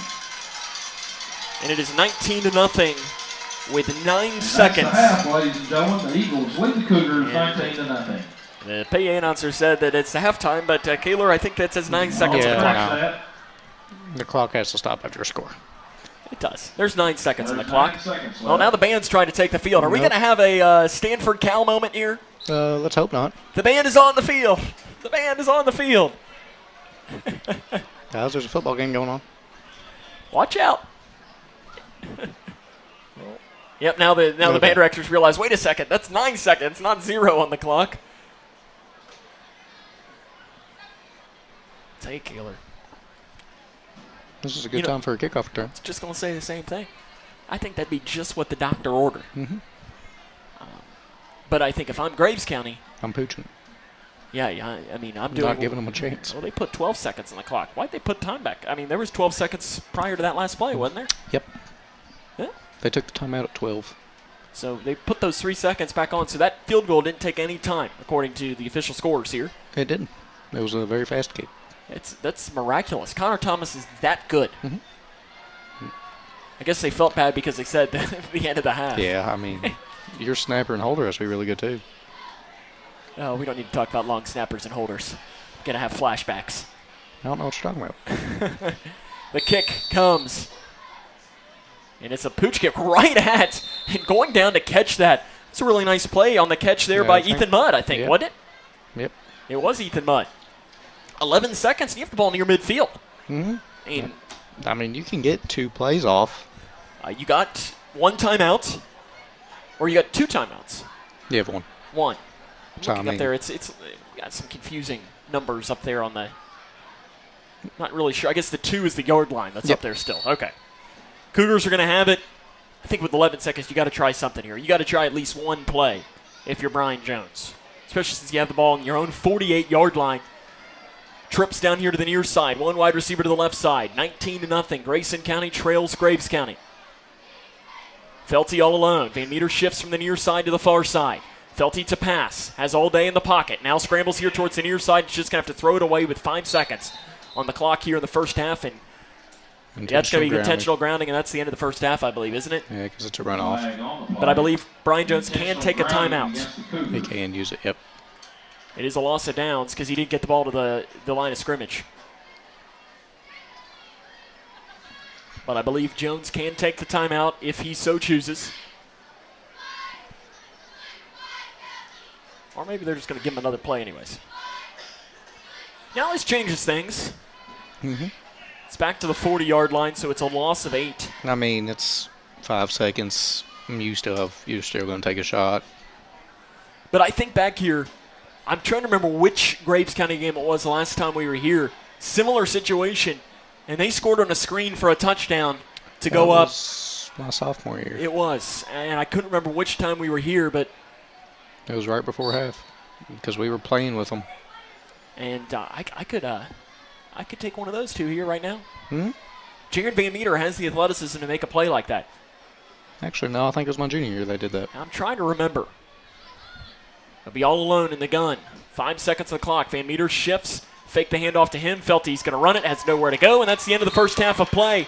At the end of the first half, it is Graves 19, Grayson nothing. This is Cougar football on K105. Connection. It's the name of the game in Grayson County schools. Connection with students, with colleagues, with community, through relationships, through partnerships, through small daily acts, through high-impact programs at all levels. Connections that teach, that encourage, that build confidence, that show together we can, preparing students for life, equipped with real and real-world skills for success. Together, we are GC Connected. Hi, I'm Janine Lucas with Wilson Muir Bank. Our focus is on building communities, and in many of our markets, agriculture is at heart of those communities. We are proud to partner with local farmers and value your role in Kentucky and globally. Our commitment runs deep because we understand your passion for farming. Many of us are farmers ourselves. Whether farming is your pastime or your livelihood, invite us to your operation or stop by our offices and let us know how Wilson Muir Bank can help you grow. Together we build community. Member FDIC, Equal Housing Lender, NMLS 403246. When caring for a family member, their state of health is continually on your mind, and when they're faced with a health concern, you'll do just about anything to make them feel better. Rest assured, their feel better starts right here at Midway Pharmacy. We take our time to get to know all about your family's health history so we can provide you with educated advice. So when someone's counting on you to help them maintain a healthy lifestyle or to overcome that untimely sickness, remember, at Midway Pharmacy. Floodwaters in eastern Kentucky have destroyed homes and businesses, displaced families, devastated communities, and claimed the lives of our fellow Kentuckians. Radio and television stations across the Commonwealth have united as one voice to help our fellow Kentuckians in need. Please consider supporting the Team Eastern Kentucky Flood Relief Fund today. Simply go to kba.org and click the Donate Now button. This message of hope is provided by the Kentucky Broadcasters Association and this station.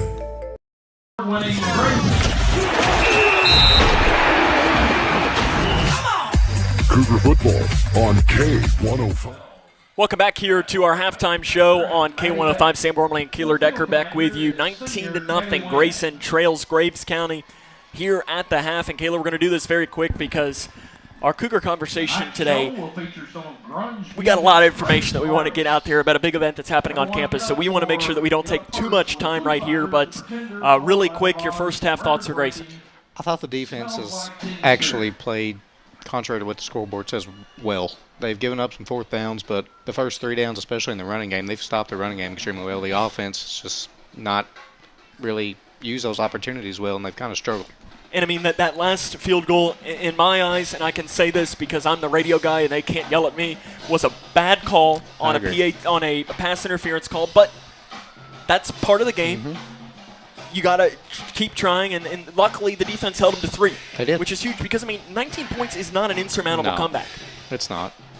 Coming up here on our halftime show, we are going to talk with our very good friend, Kaylor. Who is it? You got your guess? I'm going to say it's Roger Lush. It's Roger Lush. We're going to talk to Roger Lush coming up next here during our Cougar Conversations. This is Cougar Football on K105. Oh, that stupid controller froze again. Spending less money, I was wondering if you guys wanted me. OMG, it's McGruff. Yes, I am. He's not my Uncle McGruff the crime dog. He's a fake.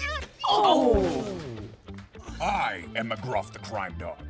He is the fake, and so is that controller you're holding. It's gonna break. Let's take a bite out of crime together. Who says you're not the fake? Dude, you're literally missing it. You are smart, kids. You're smart. Buy smart. When caring for a family member, their state of health is continually on your mind, and when they're faced with a health concern, you'll do just about anything to make them feel better. Rest assured, their feel better starts right here at Midway Pharmacy. We take our time to get to know all about your family's health history so we can provide you with educated advice. So when someone's counting on you to help them maintain a healthy lifestyle or to overcome that untimely sickness, remember, at Midway Pharmacy. Hi, I'm Janine Lucas with Wilson Muir Bank. Our focus is on building communities, and in many of our markets, agriculture is at heart of those communities. We are proud to partner with local farmers and value your role in Kentucky and globally. Our commitment runs deep because we understand your passion for farming. Many of us are farmers ourselves. Whether farming is your pastime or your livelihood, invite us to your operation or stop by our offices and let us know how Wilson Muir Bank can help you grow. Together we build community. Member FDIC, Equal Housing Lender, NMLS 400246. Connection. It's the name of the game in Grayson County schools. Connection with students, with colleagues, with community, through relationships, through partnerships, through small daily acts, through high-impact programs at all levels. Connections that teach, that encourage, that build confidence, that show together we can, preparing students for life, equipped with real and real-world skills for success. Together, we are GC Connected. Welcome back to the halftime show here on K105. We have another edition of our Cougar Conversations, and today we're trying something a little different, going on video chat, talking with the president of the Grayson County Football Alumni Association, Roger Lush. And Roger, first thing I want to do is say you are an alum of the football program. So we're going to start there. We're going to go back to when you played. And I guess this is a loaded question. But if you had to whittle it down to maybe your favorite memory of when you actually played football at Grayson County High School, what would be one of the first ones that comes to mind? Oh, my favorite memory? Just, I guess, getting to play with who were my best friends at the time. Scotty Clark and Ricky Clemens and Robert Martin, just guys that we hung out a lot at school together, but never really played on one team together. So that's probably the best memory. Now, if you could go back, right now, and go back and talk to the 1979 Grayson County Cougars, and you could tell them anything, what would you want to tell them? Oh, wow. To never give up. Don't let anybody tell you that you aren't good enough. Don't let anybody tell you that you shouldn't have dreams, no matter where you're from. And just when you get knocked down, pick yourself up and keep going. You're going to fail throughout your life. And if you just let failure just stop you in your tracks, that's where you're going to be the rest of your life. So just pick yourself up, dust yourself off, and just keep trying. One of my first experiences with Grayson County High School football, in fact, it was my first experience, was in 2018.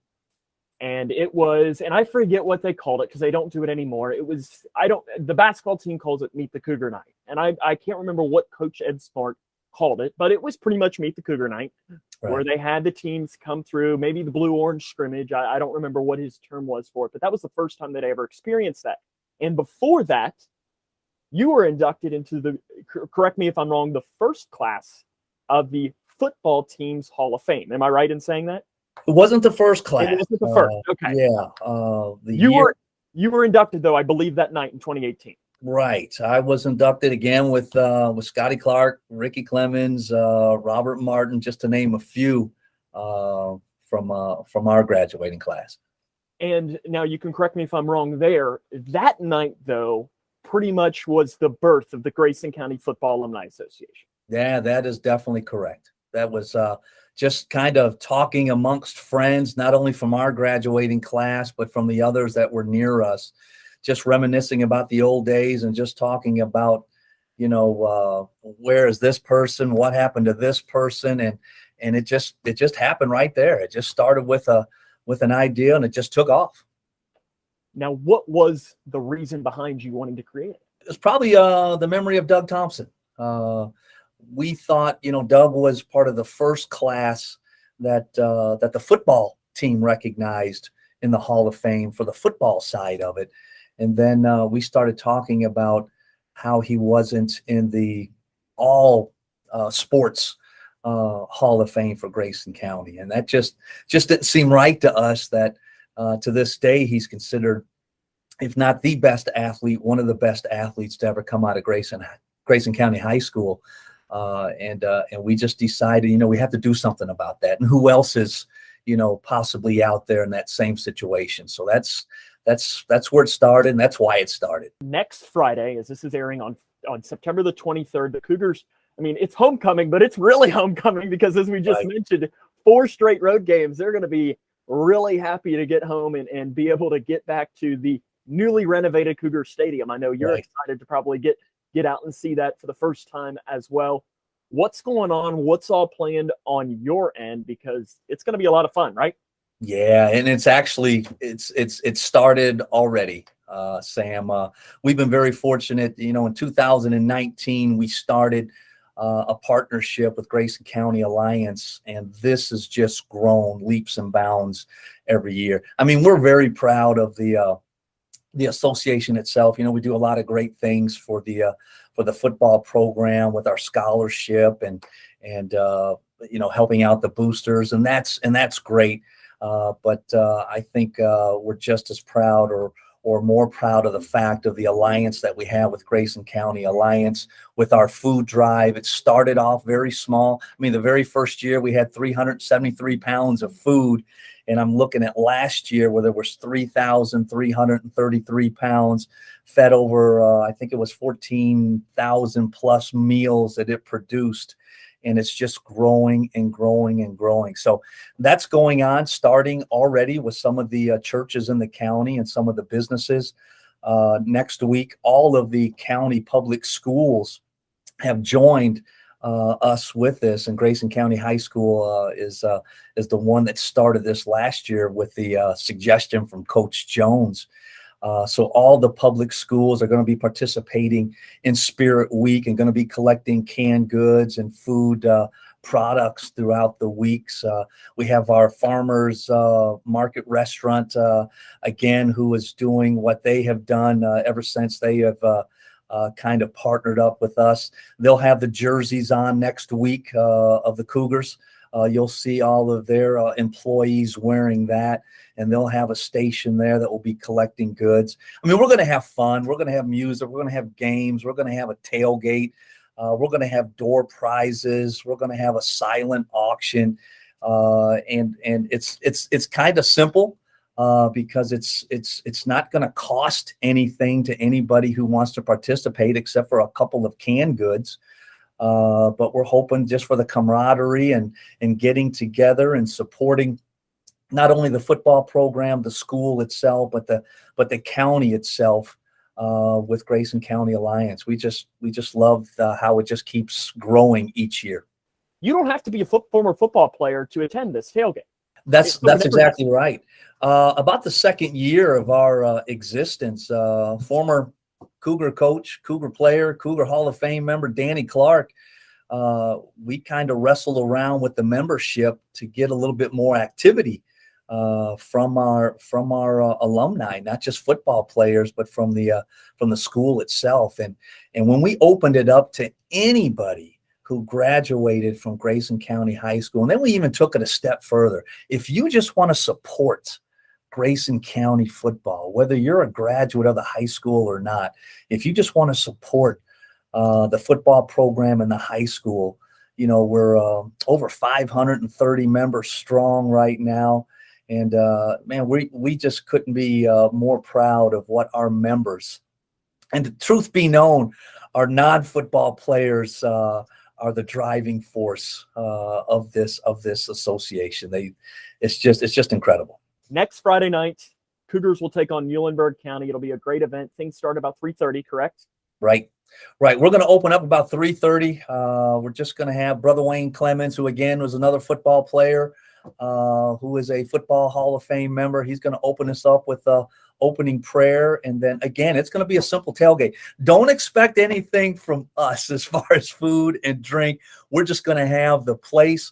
We're hoping for a big turnout. COVID's kind of affected us the last couple of years as far as the turnout has been concerned, but we've still had a great time with the current boosters, and we're looking for this to be a pretty big event. We look forward to it, and I'd be remiss if I didn't ask. I know your grandson is probably already committed to play football at NC State, but I see his picture there over your shoulder right above Mr. Spirit. But has Coach Jones put the full-on recruit to get him to come play football at Grayson County, or is it too early? Coach Jones doesn't realize there's a little reasoning of what Roger is doing. So you'll see Braylon running up and down the sidelines. We can't keep him still. He goes everywhere with Nana and Papa. So I'm sure you're going to see him. Last year he fell into a hole there in the field, and everybody got a kick out of seeing that. So we're hoping he's going to stay a little bit cleaner this time around. Well, even if not, we look forward to it next Friday night, and the Cougars against Muhlenberg County. Roger, I appreciate you taking the time, and we look forward to seeing you next week. Hey, thanks for having us, Sam. We really appreciate it. That's Roger Lush from the Grayson County Football Alumni Association. Halftime show continues here in just a moment. Connection.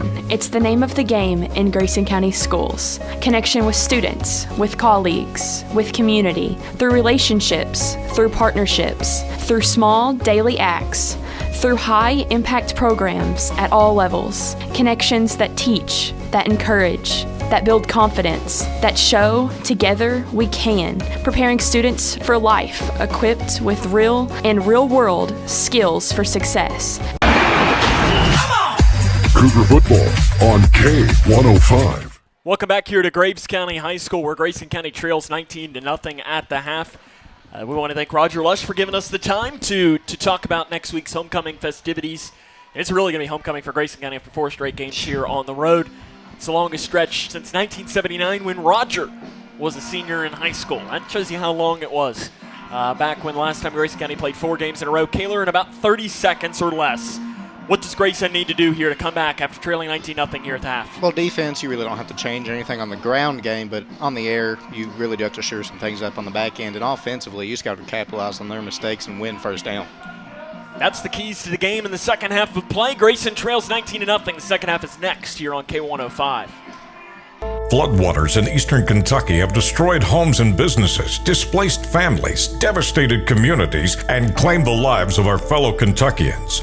Radio and television stations across the Commonwealth have united as one voice to help our fellow Kentuckians in need. Please consider supporting the Team Eastern Kentucky Flood Relief Fund today. Simply go to kba.org and click the Donate Now button. This message of hope is provided by the Kentucky Broadcasters Association and this station.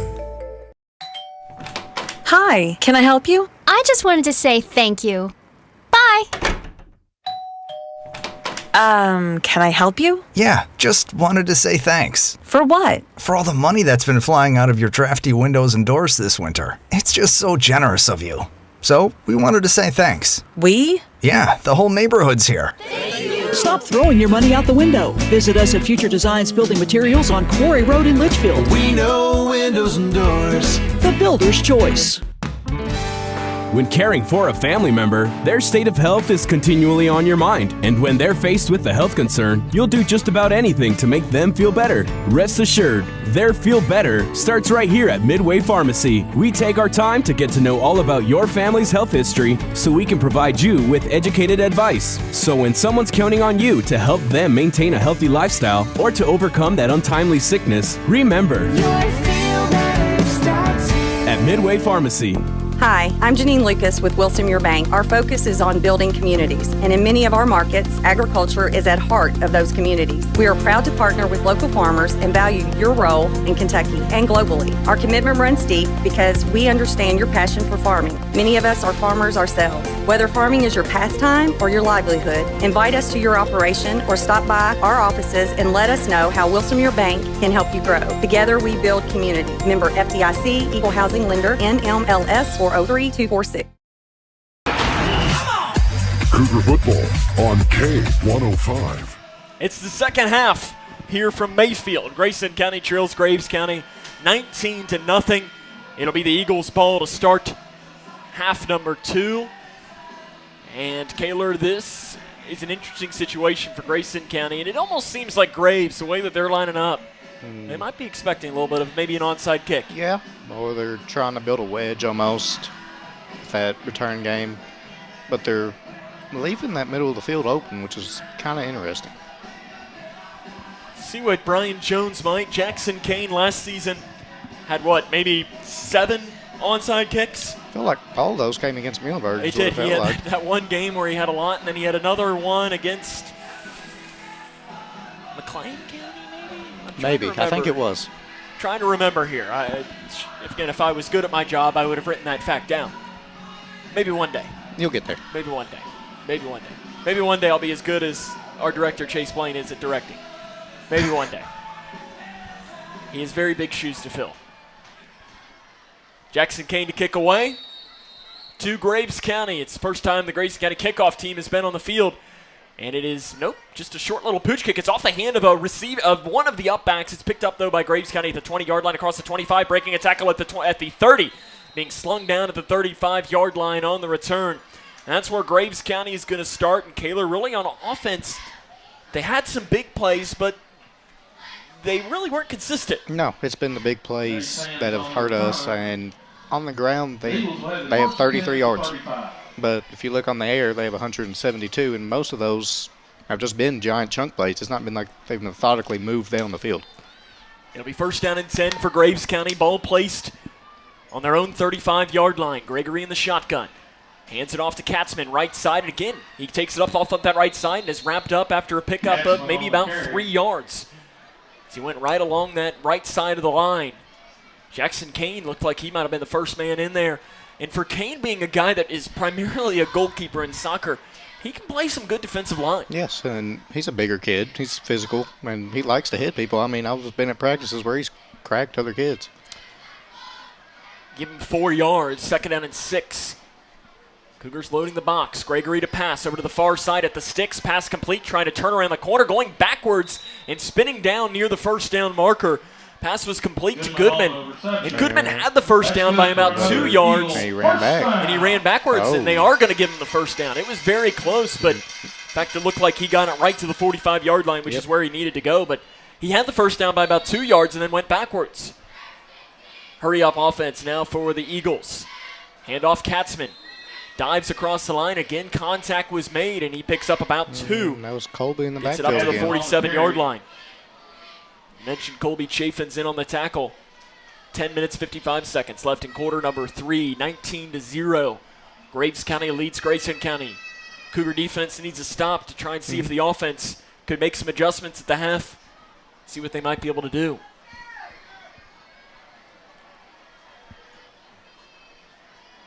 Wide receiver Goatley comes here to the near side. Mason Carroll will match up one-on-one.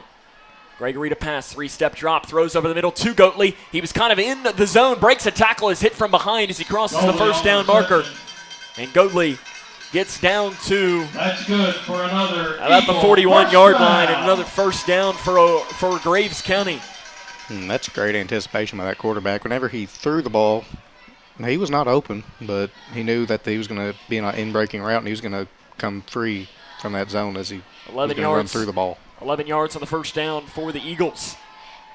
We approach the 10-minute mark of the third quarter, 19-0. Graves on top of Grayson.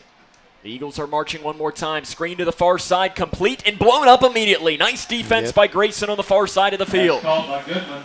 And we didn't do that well in the first half. Felty was in there on the tackle.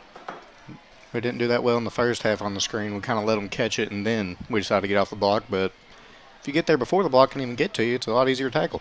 2 yards on the loss, maybe even 3. Back to the 44-yard line. 2nd and 13. Graves has picked up the tempo on offense. Handoff near side, and again hit in the backfield for a loss. Colby Chafin's one more time. He's been a tackle for loss machine for the Cougars. Drop for a loss on the play. It'll be 3rd down and long. And he's a huge centerpiece of that defense, and it's huge to have him back. And you're seeing that. I mean, we talked about it for a good minute in the open, and I thought I might have been maybe chalking him up a little bit. I don't think but he's making me look like a genius up here.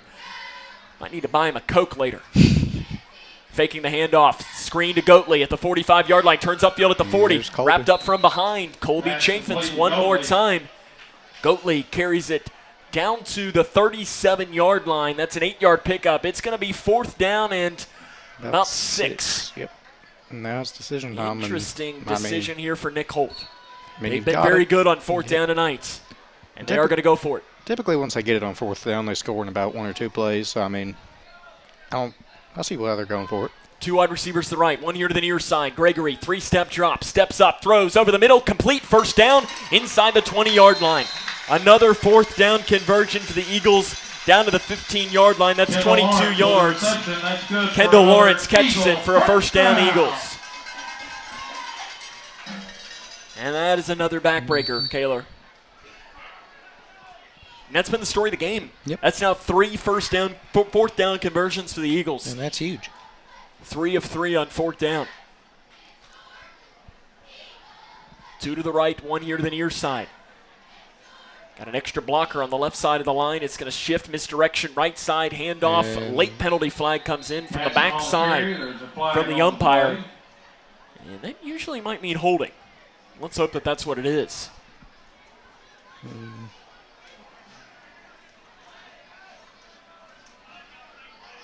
Face mask. Face mask on the defense. And that is going to move the ball closer for the Eagles. Mask against the Cougars.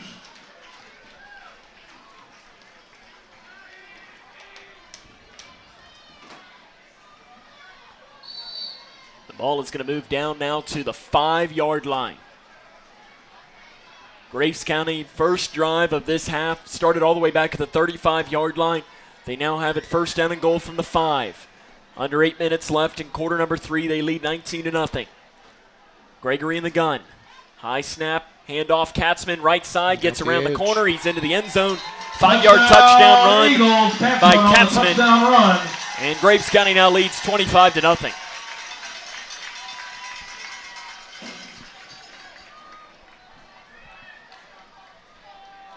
And the Cougars are in a dangerous position now. Connor Thomas on to attempt the extra point. As we mentioned, he's about 97% for his career. This is career kick number 151. And the 97% kicker splits the uprights. 7:37 left in quarter number 3. 26-0 Graves. This is Cougar football on K105. Oh, that stupid controller froze again. Spending less money, I was wondering if you guys wanted me. OMG, it's McGruff. Yes, I am. He's not my Uncle McGruff the crime dog. He's a fake. I am McGruff the crime dog. He is the fake, and so is that controller you're holding. It's gonna break. Let's take a bite out of crime together. Who says you're not the fake? Dude, you're literally missing it out. You are smart, kids. You're smart. Buy smart. Hi, can I help you? I just wanted to say thank you. Bye. Can I help you? Yeah, just wanted to say thanks. For what? For all the money that's been flying out of your drafty windows and doors this winter. It's just so generous of you. So, we wanted to say thanks. We? Yeah, the whole neighborhood's here. Stop throwing your money out the window. Visit us at Future Designs Building Materials. 26-0. Graves County leads Grayson County 7:37 left here in quarter number 3. Connor Thomas to kick from right to left on your radio dial. And the senior kicker boots it away, lets it fly, and it is going to bounce the 5 and roll into the end zone. That's where the Grayson County offense is going to get started here in the third quarter. And Kaler, what's this offense need to do? They really need to capitalize on breaks they do get given, and they have to win first down. I mean, you can't keep having these first downs where you get a false start, have a holding call, get sacked. You can't have these negative plays on first down to make it where you're behind the sticks. It has been a while since Grayson County had the football. They had it 2 plays there at the end of the first half, but since then it was the 5-minute mark of the second quarter. Graves County has controlled the possession, and they've controlled the clock. They've played Cougar ball tonight. They have, and you can't let the other team do that, especially if you're the defense or the offense. Let's see what Grayson does. Maybe some adjustments made at the half. It is a direct snap to Van Meter. Van Meter on the Wildcat run, left side. He's got a hole. Turns upfield across the 25-yard line. Gets up to the 30-yard line. That'll be enough for a first down Cougars. Jaron Van Meter on the run. And Kaler, I like that. First drive, first play of the drive. Try and gain some momentum. 11 yards in the run from the junior Van Meter. You're coming out with a formation they haven't seen all half. They didn't have time to adjust to it, so they're trying to have to almost make adjustments while they're on the field, and that's hard to do. 7:15 left here in quarter number 3, 26-0. Graves leads Grayson. It's the same formation. Another direct snap to Van Meter. Van Meter gets a block across that left side, across the 35, gets up across the 40, and that'll be another first down, Grayson County. At least it's really close to it. By my eyes, he got there. The umpire doesn't have really the greatest spot in the world. They're going to say no, he's about a yard short. To the 41-yard line, which I believe I had should have been a first down, at least by my stat sheet, because the first down was at the 31 the previous time, but I guess he got up to the 32 now that I look at one more time. He's second down in about inches here for Grayson County. It's very close. Some shifting on that Graves County defensive line. Direct snap Van Meter again. He's got the first down, dives across the left side, gets up to the 46-yard line. First down, Cougars. And 3 yards on the run by Van Meter. And I'm liking this, Kaler. You're going to get in this formation, run them straight at them and tell them to stop it. Moving the clock to the 44-yard line. Some personnel changes as Jacob Sutton, one of the junior linebackers for Graves County, is going to check out. And sure, they're going to put some bigger guys in the middle, and that's where you can try and beat them deep. Yes, it is. And whenever this is almost more of a, it's working well, but you can set stuff up off of this. You kind of get them thinking, cheating up in the box. Felty, ball's on the ground, picked up by Van Meter. He's going to try and make something happen, but he's slung down for a loss in the play, as that was not a good snap on the field. And we've done that a lot this year, too. We've had good drives, and then one bad play sets us behind the sticks. It's only a loss of 1. Which Van Meter is lucky to only have a loss of 1 yard on that play. Back to the 43-yard line, 5.5 to go. 26-0. Grayson trails Graves County. See what the Cougars draw up here on 2nd and long.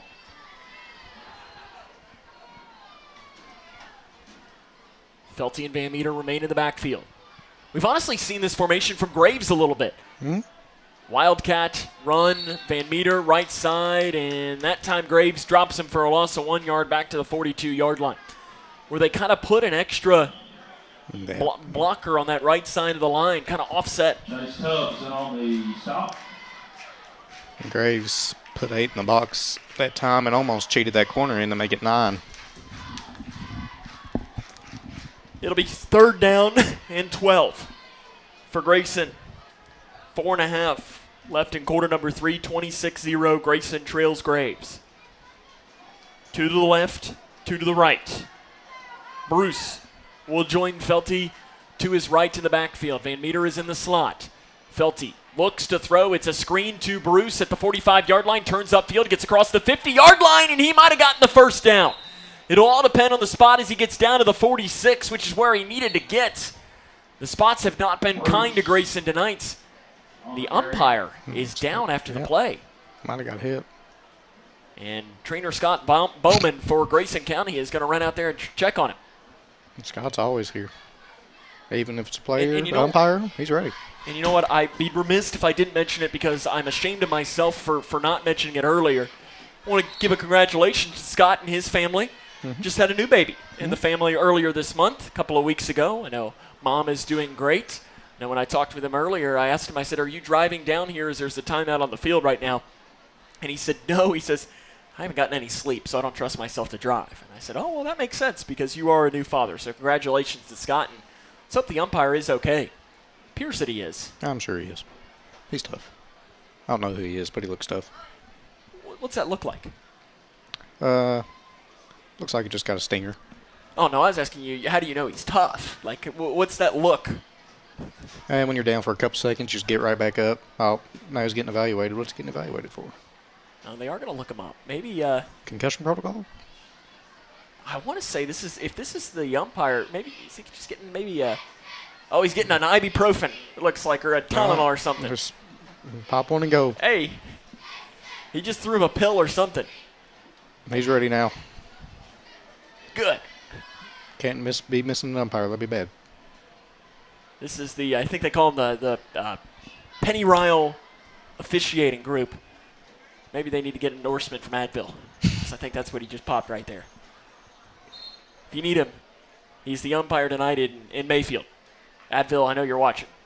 I'm sure they are. What else would they be doing on a Friday night, Kaler? They're trying to get support from local high school teams, I'd say. Absolutely. I never thought they'd think that they were going to get one from an umpire.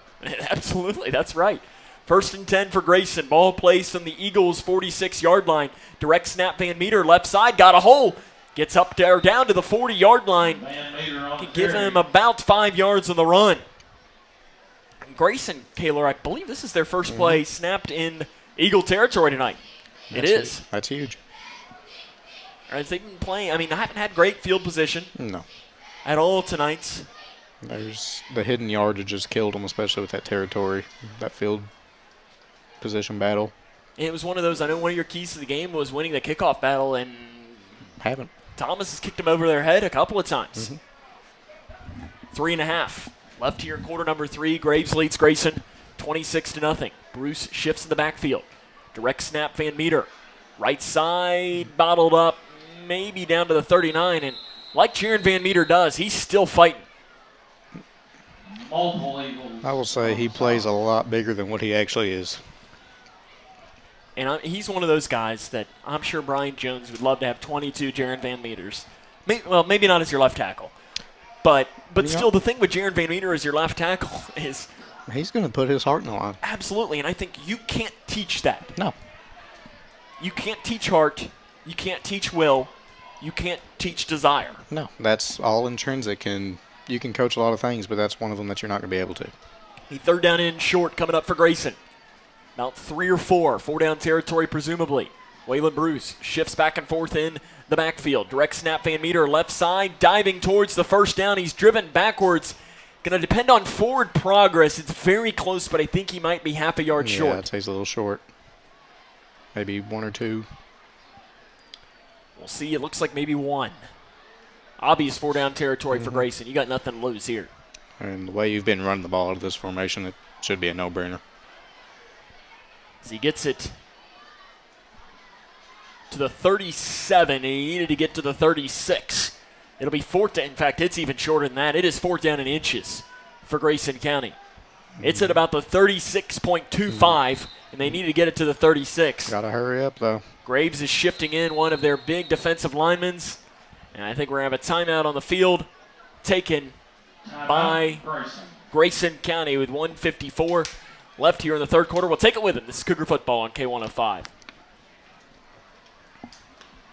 Hi, I'm Janine Lucas with Wilson Muir Bank. Our focus is on building communities, and in many of our markets, agriculture is at heart of those communities. We are proud to partner with local farmers and value your role in Kentucky and globally. Our commitment runs deep because we understand your passion for farming. Many of us are farmers ourselves. Whether farming is your pastime or your livelihood, invite us to your operation or stop by our offices and let us know how Wilson Muir Bank can help you grow. Together we build community. Member FDIC, Equal Housing Lender, NMLS 403246.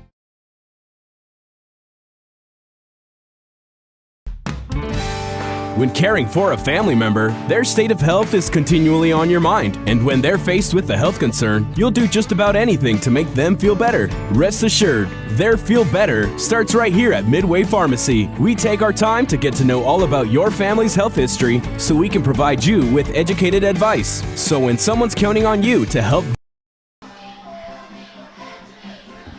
26-0. Graves County leads Grayson County. 1 minute and 54 seconds left here in quarter number 3. Sam Gormley and Kaylor Decker with you tonight. They measured during the break. He's short. 4th down in inches coming up for Grayson County. The clock is, I guess, it is rolling. It is running. It is running. So it should only be an official timeout because of it. Felty will end up going under center. It's a quarterback sneak, dives across. He's got it. First down, Cougars to the 35-yard line. That's a really good sneak there by Felty. He does a good job coming out in a different formation and then motioning to it. We approach the 90-second mark in quarter number 3. Graves leads Grayson 26-0. Kaylor, this is one of these, you're probably not going to win this game. No, because you do have a really good job here. And these are things you can build on because, look, the next 3 weeks are winnable games with Muhlenberg County, Breckinridge County, and Ohio County. Yep, all 3 winnable. All 3 are winnable games. All 3 are going to be tough for their own reasons. I mean, rivalries. And nobody is, can't be beaten as Van Meter stutter step in the backfield gets it to the 34-yard line, a gain of about 1. I mean, nobody can't be beaten. And Breck has a really good running back in Michael Johnson, who's a very good playmaker. Muhlenberg has a good he was a freshman, now he's a sophomore quarterback. Yes, Michael, no, not Michael. No, it's Cannon Johnson. Yeah, I think is right. Ohio County has a really good running back again. So, I mean, all 3 schools have their playmakers, and they can hurt you if you let them. Yep, if you let them and don't. I mean, you looked last year. I mean, if we're being honest, your team last year was better than Breckinridge County. Yep, they were. And what happened? Breckinridge County won the game. Yep, we stalled in the red zone. And that's what happens. I mean, you got it. And we're going to have a timeout taken by Brian Jones. And this will be his first timeout taken because I believe the scoreboard, I think, is wrong because I think that they did end up giving him an official timeout. And the reason why I'm saying that is because they ran the clock. And if he called a timeout, then the clock shouldn't have run. So it should have been an official timeout there in the last break that we had taken with 29 seconds. But, I mean, that's the biggest thing, Kaylor, is that, this Grayson County team can't overlook anybody. No. And I'm not saying that they will next week against a Muhlenberg County team that as of going into tonight, they're playing Ohio County, but both of those teams hadn't won a game yet. Yeah, and Muhlenberg always has athletes. That's one thing they always do have. And if you let an athlete in open field, they're hard to stop. Absolutely. And, I mean, Muhlenberg County last year, it was a close game for a little bit, yeah. I'm trying to remember. And then Chandler had a big game, if I remember correctly. Chandler and Michael both. We're trying to see if I can't find a score from that Muhlenberg, Ohio County game. As we look and see what we can't find here. That is a different Muhlenberg. I like this, though. I don't know where this is, but they're the Muhlenberg Mules. Hey, get that iteration in there. I like that. We're trying to see here. I haven't seen a score update from that game happening. I believe that is in Greenville tonight. As maybe somebody will be able to find us a score from that and let us know in the comment section on K105 Digital Productions. Out of the timeout, 2nd and 9. Under 30 seconds left in quarter number 3.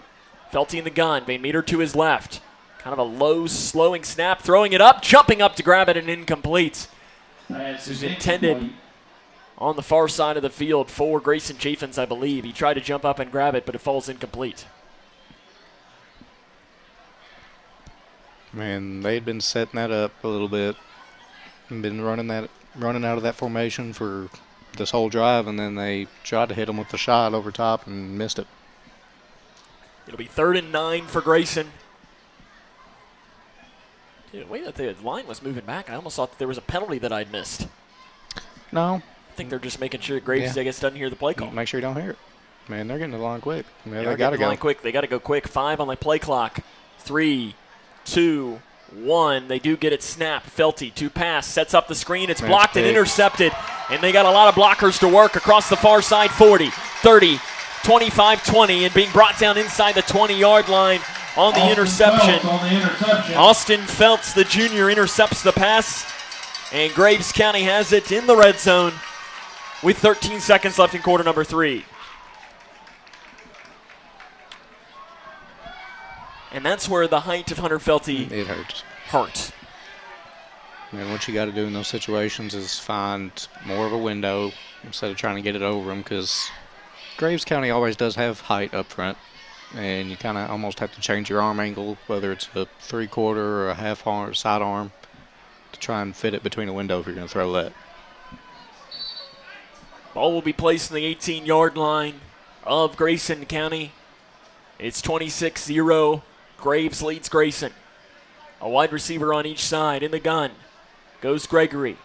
Handoff near side. Space to work inside the 15, inside the 10. Gets outside the numbers. Cuts back up. A penalty flag comes in. The touchdown is by Katzman for now.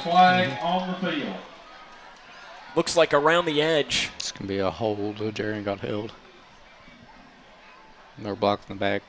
Looks like they're going to say block in the back. At least that's what the line judge said.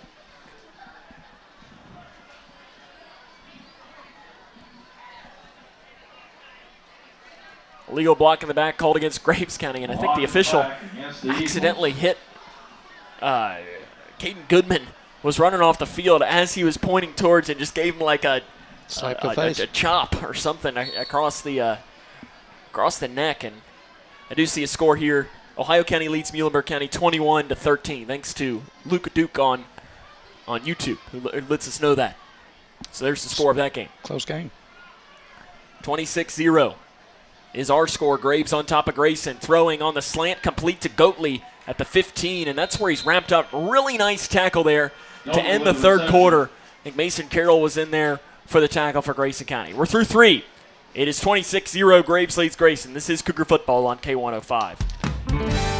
When caring for a family member, their state of health is continually on your mind. And when they're faced with a health concern, you'll do just about anything to make them feel better. Rest assured, their feel better starts right here at Midway Pharmacy. We take our time to get to know all about your family's health history so we can provide you with educated advice. So when someone's counting on you to help them maintain a healthy lifestyle or to overcome that untimely sickness, remember, at Midway Pharmacy. Connection.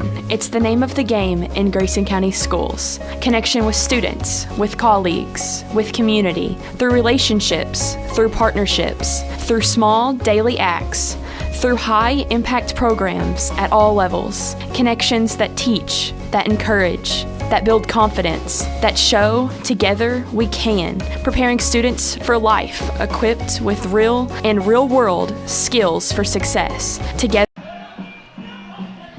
Start of quarter number 4. It is 26-0. Graves leads Grayson, and the Eagles are knocking on the door one more time. Sam Gormley and Kaylor Decker with you on the call here tonight from beautiful Mayfield, Kentucky. It's a perfect night for football out there. It feels really nice. I know it was about 82 at kickoff. Right now it's 72. Luckily no rain for our long drive home. Yep. And it's a double-edged sword because there's not a lot of turning on the way home, which is good and bad. Gregory, pump fake left, throws over the middle, almost intercepted by Grayson County. It probably should have been. There's no probably there. It should have been. Hit him right in the hands. Stephen Lee had his hands on it, and that is one that he's probably going to have dreams about later on tonight and saying, I should have had that. And I know, and you can correct me if I'm wrong, I know he's somebody that wants to play some offense as well. Yep, man, that's not a good way to show the coaches that you want to play receiver. Got to make plays like that, especially in the red zone. In the gun, Gregory throws near side on the slant, complete and incomplete. It was complete, broken up, and almost intercepted again by Grayson on the bounce up. The ball kind of bounced into the air, and Grayson Chaffins had a shot at it. I don't think he realized he had a shot at it until it was too late. It hit the ground first. Did it hit the ground first? It hit the ground first, and then Mason kind of kicked it as he was running. It'll be fourth down now, and they're going to send Connor Thomas out to attempt a long field goal. You're looking here at about 33 yards. It's not a chip shot. No, I got him Grayson jumps off sides, and that'll make it a little bit easier. And now they're going to go for it. This is interesting, Kaylor. You're up 26 in the fourth quarter. It is offsides called against Grayson, and they didn't just jump. Everybody jumped. That's almost one of those where you think that it was like a snap infraction of sorts because literally everybody came on Grayson's side. Or they changed up their snap count or something. They're going to go for it. It'll be 4th and 1.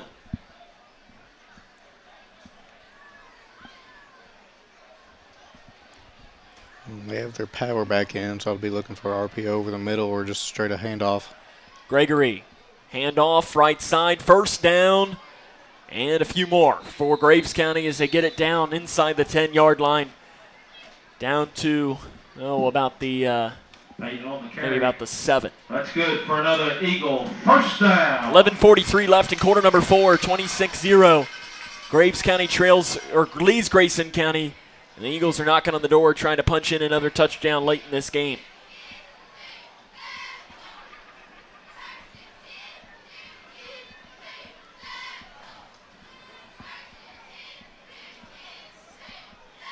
Gregory has Katzman to his left. 2 wide receivers to the left. Gregory looks to pass, throws into the flat. It is complete. Being brought down high. Stephen Lee, I think, was in there on the tackle for Grayson on that far side of the field. Nice tackle by Lee. That's a great play by him. On the reception. Comes out and looks like no gain. Oh, whistle is blown. Penalty. Maybe a hold. Because it came from the back, Judge. I see it now. Sitting back at about the 15-yard line. We still haven't seen an official signal. Yeah, but they're moving him back. Will you tell us what it is, Mr. Official? What did he do? I don't know. He went like this. I guess he said holding. But he went like this as if it was almost like he was doing intentional grounding. But the guy caught the ball, so it's definitely not intentional. Interesting. I would say maybe the Advil's getting to his head a little bit, but that's not him. Yeah, wrong guy. Moving backwards. Turns out to be a long penalty. Jump throw. Throwing intercepted. Grayson County on the far side of the field. Turning up and being tripped up, and the Cougars get that interception on the far side. Reading it, I think it was Jaden Kinney that picks it off for Grayson County, his first career interception, and the Cougars are going to have the football, and that is a $50 donation by Sheriff Norman Chaffins to the Grayson County Football Boosters Association. It's the 6th interception of the season for Grayson County. That's $300 coming out of the pocket of Sheriff Chaffins to the Boosters program as a whole. And that's one of those situations. If you look, if they kick the field goal, you're up 29. They went for it, got backed up, and threw the pick. Last drive for Grayson County was their best. It ended in the interception. But it turned out it was a 13-play drive for Grayson. It was a really good drive. It stalled. A batted ball. They're going to spread it out. Felty in the gun. 2 to the left. Man shifts in motion from the far side to the near side. Felty rolls here towards this near side. Steps up, throws to Chaffins, I think, is at the 40-yard line, and he's driven backwards to the 42.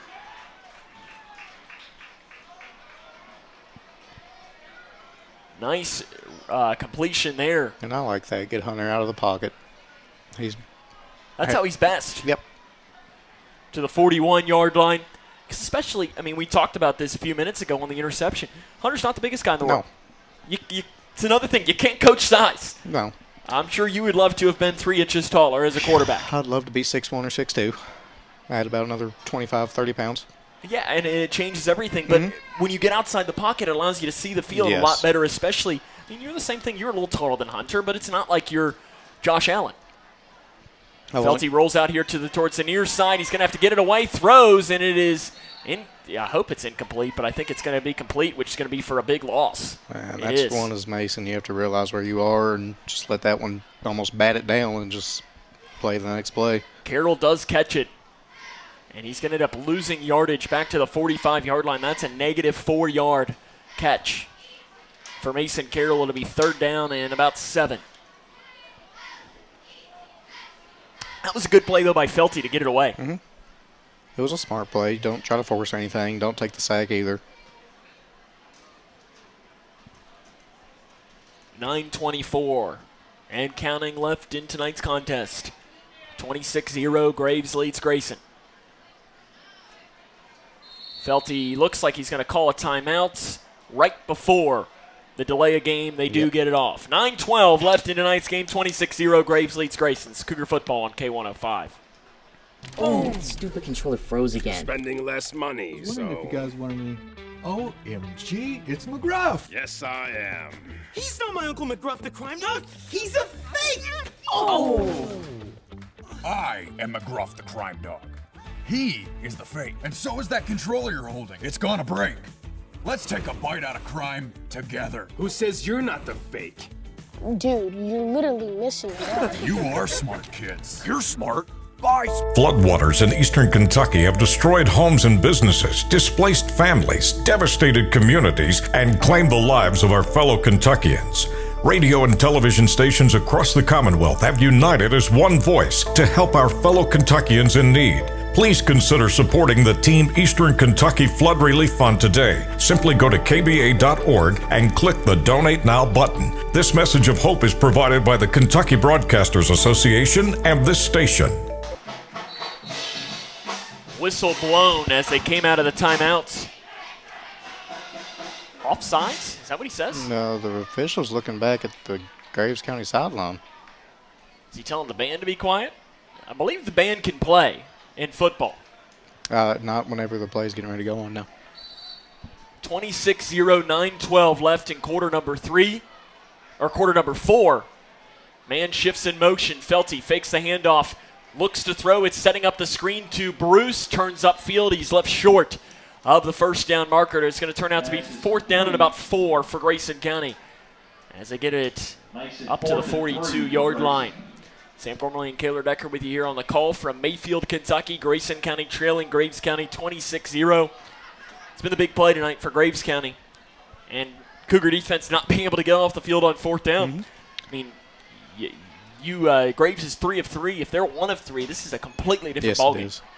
Because that's 2 touchdowns you take off the board, and you're down 12-0. Yeah, and I mean, look, ifs. We can that's say all that football all. Is. Felty will go all alone here on 4th down and 4. Looks to pass, throws on the slant, complete, 1st down, Cougars. Turns upfield, and Grayson picks it up. And Kaylor, you've been asking for the slant for most of the game, and you finally get it. It's amazing. Have you ever thought about playing quarterback? I thought about it a little bit. You thought about it once or twice? Yeah, I think maybe you got a future in knowing plays, right? Offensive plays, offensive play calling. I've thought about it. 46-yard line. I've thought about it a couple times. 8 minutes to go here in the fourth quarter. I can see you as an offensive play caller. Now, if you want your big shot, you do it to the backside. Handoff on the sweep to Van Meter. Tries to turn upfield, and he's dropped for a loss. That was gave up penetration on a play designed to go outside, and that typically means you're getting forced backwards, and that's not something you really want. He's dropped for a loss of 5 yards. Couple of score updates to bring you. Henderson County leads Central Hardin 32-22. Hancock leads Tell City 16-13, 8:32 left in quarter number 4. Meade County leads Apollo 34-26 in the third quarter. Boyle County, in one of the biggest games in the state, leads Bowling Green 28-21 early in the fourth quarter there. Warren Central leads Allen County Scottsville 30-16 at the end of the third quarter. Felty rolls over to the far side, completes in the flat, and immediately contact was made for a loss. He had Jaron open deep. And one more score update to bring you. Edmonson County leads Caverna 48-12 at the start of the fourth quarter. One of my keys was noticing what the safeties were doing, and as we motioned over, they rotated to too high, and that means that corner stays the flat defender, and Hunter really didn't recognize it. That corner just played the flat perfectly. 6.5 left in quarter number 4, 26-0. Graves County leads Grayson County. It'll be third down and about 18 coming up for Grayson. 1 to the right, 2 here to the near side. Ball placed in the far hash. Felty rolls out towards that far side. He's got space to work, turns upfield, runs out of bounds near the original line of scrimmage. It'll be 4th down and 10 for Grayson. Nice run by Felty. Yeah, he showed a little burst right there. And that will be to the original line of scrimmage. And it'll be 4th down and 10, and why not go for it? I mean, what do you got to lose? Nothing. If anything, you can try and avoid being shut out. Yeah, that's honestly your biggest, because I don't think we have been shut out this year. No. Grayson County has not been shut out this year. In fact, Cougars have not been shut out since a home loss to Owensboro on October 23rd in 2020. I remember that one. To pass, rolling out to the far side, Felty hit, and he's dropped for a loss, and that'll be a sack and a turnover on downs. Yep, pressure right up the middle is a quarterback's worst nightmare. 6:02 left in quarter number 4. Graves County will have it. Be interesting to see if they might throw in some younger players out there, if they'll stick with Caden Gregory, Looks or like if they'll they go with are. a new quarterback. They are going to stick with a sophomore, Caden Gregory, who's made some good throws tonight. Yes, and he's a really good-sized kid for a sophomore. No, we were talking with the Graves County radio crew before we started, and they mentioned that he was going to be in a quarterback battle no matter what with Drake DeFreitas, who decided to not play football and decided to focus on baseball. And I can see why. Below 2 ERA is pretty good. Oh, yeah, but I can also see why there was going to be a quarterback battle, too, because Gregory's a good little player. Yes, he is. High snap, handoff, right side, big hole. Bounces it outside at the 30 to the 25, runs over a man, and gets down near the 22-yard line. Katzman on the run. That's a 16-yard pickup and another first down for Graves County. As Gregory has that in his blood to his dad. Lance Gregory was the former head coach here at Graves County. 10 seasons, 69-49. His last game, though, Kaler, so he's the second winningest coach in program history, came against Grayson County. And Qdarius McHenry had himself a night. That was more than a night. It was an touchdown. okay game. Throwing wide open, end zone, touchdown, Graves County. They now lead 32-0. Touchdown, Eagles. 22-yard touchdown pass to Newsom with a touchdown reception. Newsom. And the Eagles out another touchdown. And they've been running that screen all night and set them up perfectly for the fake. 5:28 to go. Gavin Newsom. Not the governor of California, but the Graves County player. Kick is up. Long enough. Splits the uprights. 33-0. Graves leads Grayson. This is Cougar football on K105. Hi, can I help you? I just wanted to say thank you. Bye. Can I help you? Yeah, just wanted to say thanks. For what? For all the money that's been flying out of your drafty windows and doors this winter. It's just so generous of you. So, we wanted to say thanks. We? Yeah, the whole neighborhood's here. Stop throwing your money out the window. Visit us at Future Designs Building Materials on Quarry Road in Litchfield. We know windows and doors. The builder's choice. Hi, I'm Janine Lucas with Wilson Muir Bank. Our focus is on building communities, and in many of our markets, agriculture is at heart of those communities. We are proud to partner with local farmers and value your role in Kentucky and globally. Our commitment runs deep because we understand your passion for farming. Many of us are farmers ourselves. Whether farming is your pastime or your livelihood, invite us to your operation or stop by our offices and let us know how Wilson Muir Bank can help you grow. Together we build community. Member FDIC, Equal Housing Lender, NMLS 400246. Cougar football on K105.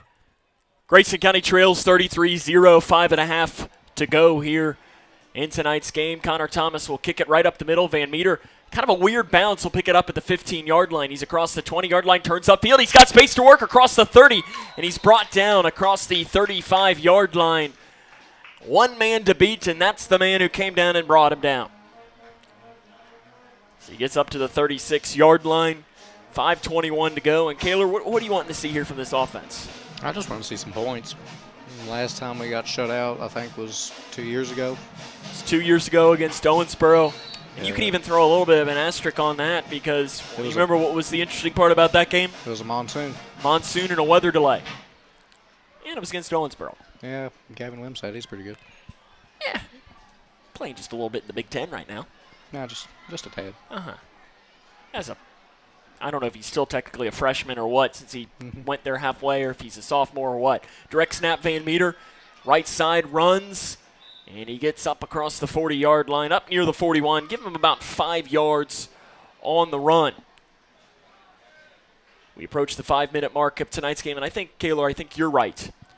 That this is the biggest part about this game is that you don't want to get shut out. You want to keep fighting till the end, and that's really what I think Coach Jones wants to see in his team is you're down.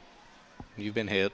They've punched you in the mouth almost all game. Now, are you still willing to put your heart and body on the line to go and get 7 points, which really isn't going to change the outcome any, but it still shows how much of the character these guys have. I mean, the biggest thing, too, is, you've been punching them out a lot over these last 4 weeks. Mm-hmm. It's been tough. Direct snap, Van Meter, handoff right side. He's got space to work across the 50-yard line, turns upfield across the 45, gets down to the 40-yard line.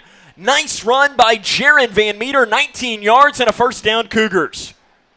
Van Meter on the carry. It's a Cougar first We've down. seen Van Meter. He really, for the most part, has been stopped for nothing or he's gained about 10. Yeah, there's no middle ground there. It's either a big chunk play or it's going nowhere. But as I was just saying is, other than the McLean game, your last 4 games, you're going into a 4-game losing streak now. 3 of them have not been pretty. Butler was closer, but Barron in this one were never close. No. Now next week against Muhlenberg County, again a team that can beat you. Direct snap, Van Meter, as he tries to turn the corner across the near side. He's hit at the 40 and a weird sling down, and luckily Jaron's okay. Those are those weird plays that sometimes you get worried that somebody gets hurt. Your next couple games are winnable, but the thing is they're also losable, so you can't really – you have to be ready for that team to play their best and for you to maybe even play your worst in that scenario. In fact, speaking of that team in the fourth quarter, Luke Duke on YouTube says Ohio County leads 28-13 in the fourth quarter. So Muhlenberg County is going to be coming in. They're going to be looking for a win. And a team that's hungry that doesn't have the win. They're dangerous. They're dangerous. And and here's the thing. Grayson County needs to have that same mentality. Because they've not had a win since week 1. Since week 1, last time you were at home. Felty will get this snap. Misdirection handoff near side. Nothing there. Graves was not fooled at all. I like the play call. Just the execution wasn't there. But drop for a loss was Grayson Chaffins on the play. Back to the 41-yard line. 4-yard loss for Chaffins. But, I agree. I think that this next week Muhlenberg can beat you, but it's homecoming. Yep. You've got a big crowd expected to come in. all the years of Cougar football that are coming back for a big homecoming tailgate that Roger Lush has put a lot of work into putting together. You have to feed off that. You do. You're going to have great energy. Last time it was a great crowd at Cougar Stadium, and hopefully something comes similar. Felty, 2-pass, sets up the screen, completes at the 40-yard line. Bruce turns upfield, dives down to the 35. It's about 6 yards for Bruce, and that is going to turn out to be 4th down and about 5 coming up for Grayson County as we approach the 2-minute mark here of tonight's game. Graves County is on their way to winning this one, 33-0, barring a late Grayson County touchdown. That was a lot better job by Hunter that time. I mean, that was the play that got picked off the last time he was out there, but this time he learned from what he did, kept that short-term memory, and he dropped his arm that time instead of trying to throw it over top when it got tipped up and picked. Trips to the right side, 1:40 to go. Graves County showing blitz from one of the linebackers. Felty rolls out to the far side, scans, loops it over to that far side. The pass is complete. First down, Cougars. Turning upfield, keeping on his feet and diving across the 25-yard line. And the ball is down to the 24, 1:25 to go, and that's a nice decision by Felty, too, to just dump it off and get the first down. Everything was covered deep, throw it to the flat, and let him do all the work. It's a lot easier on us quarterbacks when we have to throw it 5 yards, and ends up being a 20-yard pass for us. I thought he got out of bounds, but I guess he did not. I don't think he did. I think he tried to come back inside. Trips here to the near side. Ball placed in the far hash. 1:07 and counting to go. 9 on the play clock. Felty looks towards the near side. Blind side blown up in the backfield. And that's one of those hits, Kaler, that you're going to feel tomorrow morning. Yes, and that's – you don't really – even though it's not your blind side technically, the way that play was designed, it became his blind side. And that – I don't know who I think it was Will Scott, just got beat off the line. And that is – I've never played quarterback, but I have to imagine that doesn't feel too good. No, because typically whenever you get hit, you can brace for it. Those hits, you don't brace for because you don't know they're coming. 30 seconds on the clock. In the pistol. Misdirection, ball's out. Felty picks it up. He's dropped for a loss. And that might be the final play of the game. As that'll be dropped back to the 39-yard line. That's a 12-yard loss. Grayson could snap it one more time on 3rd down and long, but Graves County is going to pick up a win tonight, 33-0, and they're not going to snap it one more time. Final score tonight, Graves County 33, Grayson County 0. The Cougars are 1-4 on the season. Muhlenberg County is next. This is Cougar football on K105. Connection. It's the name of the game in Grayson County schools. Connection with students, with colleagues, with community, through relationships, through partnerships, through small daily acts, through high-impact programs at all levels. Connections that teach, that encourage, that build confidence, that show together we can, preparing students for life, equipped with real and real-world skills for success. Together, we are GC Connected. Every 3 minutes, a baby is born with a cleft, making it difficult to talk, hear, eat, and even breathe. Many won't receive the treatment they need to thrive. Through training and financial support, Smile Train gives the power of healing back to local communities so they can provide life-changing surgeries and other services at no cost to families. Help us change the world one smile at a time. Hi, I'm Janine Lucas with Wilson Muir Bank. Our focus is on building communities, and in many of our markets, agriculture is at heart of those communities. We are proud to partner with local farmers and value your role in Kentucky and globally. Our commitment runs deep because we understand your passion for farming. Many of us are farmers ourselves. Whether farming is your pastime or your livelihood, invite us to your operation or stop by our offices and let us know how Wilson Muir Bank can help you grow. Together we build community. Member FDIC, Equal Housing Lender, NMLS 403246. Hi, can I help you? I just wanted to say thank you. Bye.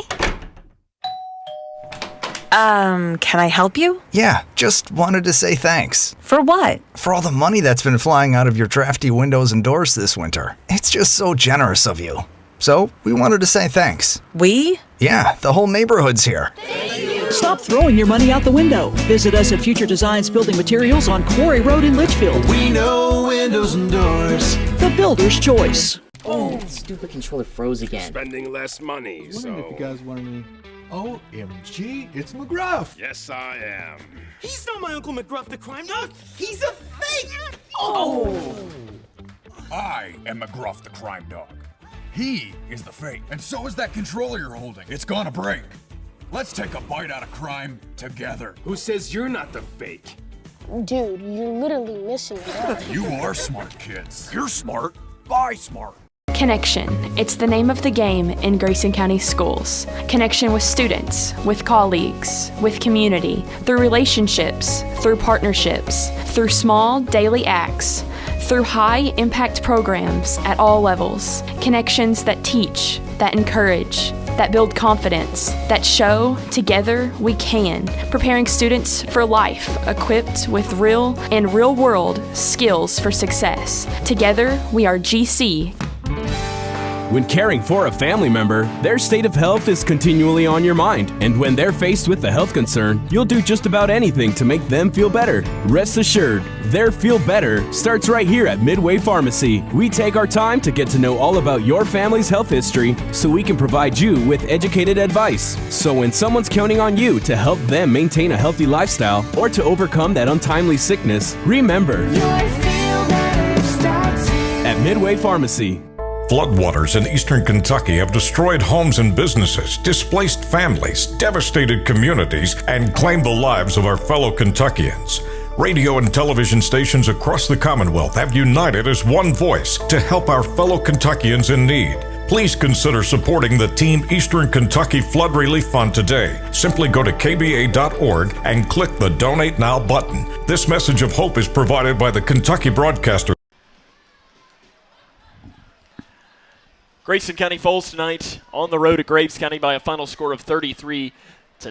We welcome you back into the press box up top here tonight in Mayfield. Sam Gormley and Kaylor Decker with you. And Kaylor, this is a tough one. I don't think there's any other way to describe it. If you're a Grayson County fan, you had some good drives in that second half. No points, but I think some things you can build on. Yeah, especially that Wildcat offense. We drove the ball down the field with ease almost. I mean, it was 5-6 yards of carry. And then you had the tip pass for a pick, which that's football. It happens. But you just have to build off that, and you can't compensate for adversity. You know what's going to happen. You just have to be able to rebound from it. Grayson County is now 1-4 on the season. But as we talked throughout that fourth quarter, you're 1-4. You're 0-1 in district. It's not like you haven't been here before with a loss to Graves County, and you've got 3 games coming up against Muhlenberg, Breck, and we'll just say 2 games, Muhlenberg and Breck. Here's the biggest thing about that, Kaylor. We actually get to go home. Finally. I mean, we've been on the road trip. We've been able to sleep in our own bed for 4 weeks. It feels like it. Feels like it. And I mean, here's the thing. I know that in a way, I mean, and I can ask you that because I've always been really curious. Is home field advantage, does that mean something? Yes. It does. It does. And you're a lot more comfortable in your home field. Being the support in the stands is different. You feed off that. And the road trip is something people don't realize, especially against Graves. Is it a long trip? A little bit. But that takes something out of you, and you don't really people don't realize that part of it, but that is another advantage that home teams do have.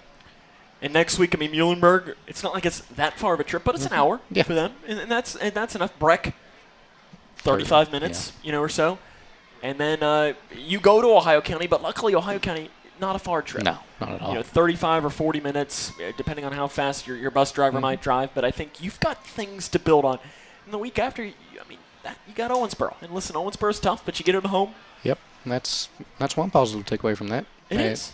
What I liked about playing Owensboro is if you can have success against Owensboro with something, you should be able to do it against every other team. And I know that Owensboro's head coach, and his name is escaping me, of course, right now when I'm trying to talk about him. I'm trying to remember his name, but he's a very nice guy. I can see his face. Owensboro head coach, that's his name. I know he has always been very complimentary of Grayson County and the work that Brian Jones and the staff puts together as I see him walking up and about knowing that they're always going to have something different for them. Yep. We're talking about Owensboro, and I'm sure Brian Jones, that is the last word he wants to hear out of my mouth, is Owensboro. Right now he's probably thinking he's got the long trek up. I'm not sure if he realizes how many steps he's about to start to climb. 300.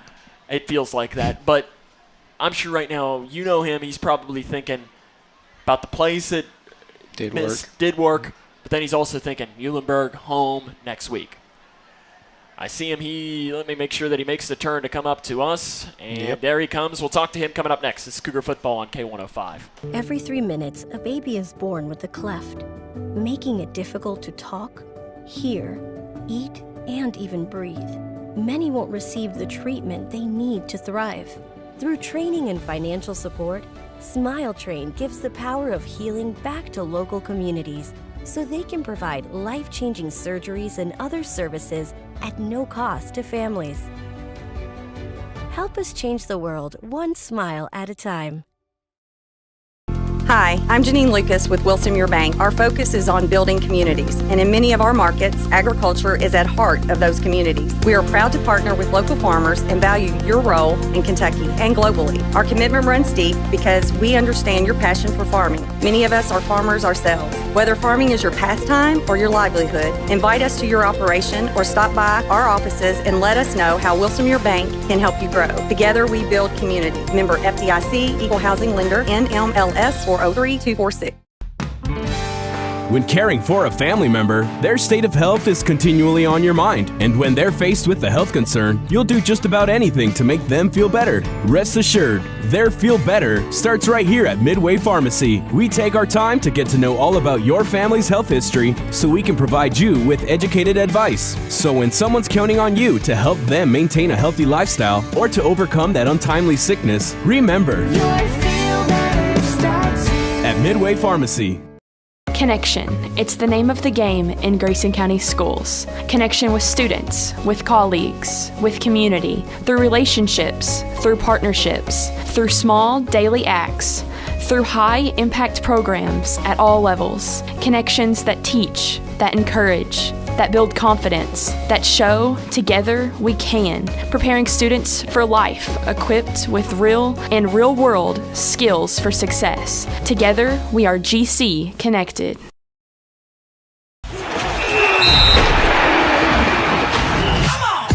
Cougar Football on K105. Welcome back here to Graves County High School, where the Grayson County Cougars fall tonight in their district opener. I'm joined now by the head coach of the Cougars, head coach Brian Jones, and Coach, in fact, Coach Kemp was just mentioning it, and that was really where I was going to go first. I think your defense tonight gave up 33 points, but I think played pretty well.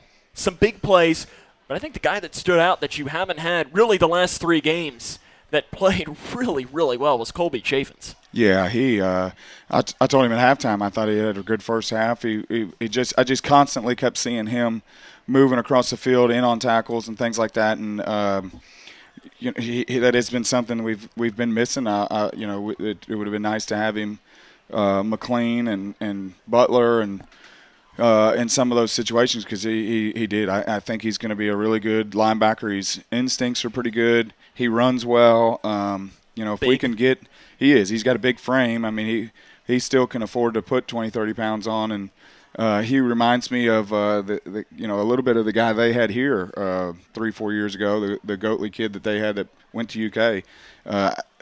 According to when he had his injury and him seeing the doctor, they don't think he's anywhere close to done growing. So he was most definitely a bright spot, and I agree. I mean, we did give up 33 points, but I thought our defense played really, really good, minus a handful of plays. Have them pinned on 4th down and medium 3-4 times, and they pick it up every time, and that hurts. That's kind of deflating, and before half you're able to get a stand and only give up 3 instead of 6, and I thought that was good, and just a couple of, like you said, a couple of big plays scored on us, but for the most part I felt pretty good about our defense. I mean, we were just nothing on offense in the first half, and so we were given a short field, and when a team's got to go from the 50, if you look at probabilities and things like that, if they've got to drive 70 or 80 compared to driving 45 or 50, the chances of a team scoring, goes up 3, 4, 5 times. And so that was, kind of – and we only gave up, 19 at the halftime. So I thought the defense played really well. And offensively, I got to do a better job of finding ways to move the ball and do a better job of us being able to win the field position battle a little bit, because when they consistently having a short field and we're consistently having a long field, it's, just probabilities and numbers go against you. And so back to the drawing board, I felt like there in the second half we gotten, our unbalanced kind of power formation, and there were some really good things there. So I told the guys that, that's something that we can build on. I felt like tonight we had more fight in us than we probably had maybe all the way back to the Edmonton County game. And we really talked about this week about fighting one play at a time. Just play the next play. Once one play's over, hit the reset button, and we're starting over. It's a new play, and now we've got a one-play battle. And it comes down to all those little battles, equal a war. And, tonight I felt like we showed more fight than we have in the past couple of weeks. And so that's something, again, that I think we can build upon as we move further into the district part of our schedule, because we got some games ahead of us that are winnable, and we need to win to elongate our season into November. I thought in that second half when Jaron was running the ball, in the first half he was running the ball not with much success, but I thought when he was getting outside, was it just him making good reads, better reads in the second half, or was it just that unbalanced look that was really having him have success in running the ball? Well, I thought we were doing we had more success up front. We have a heavy down blocking scheme and some of that, and so we were able to kind of take the speed that they had. 55, man, what a player! I don't know what grade that kid's in, but holy smokes, junior. We had lots of trouble with him. It was a trouble to pass block him, it was trouble to run block him. And so when we got in that, we were down blocking him, and his speed kind of is negated a little bit. And we were getting off edge of him, and so if he did get a little bit of penetration with a down block, he wasn't able to get so far back that he disrupted things. And so I think that's kind of a combination of a lot of things. Getting off the edge, which we weren't really able to do very well in some of our other regular formations. More success up front, and really kind of controlling 55 a little bit better.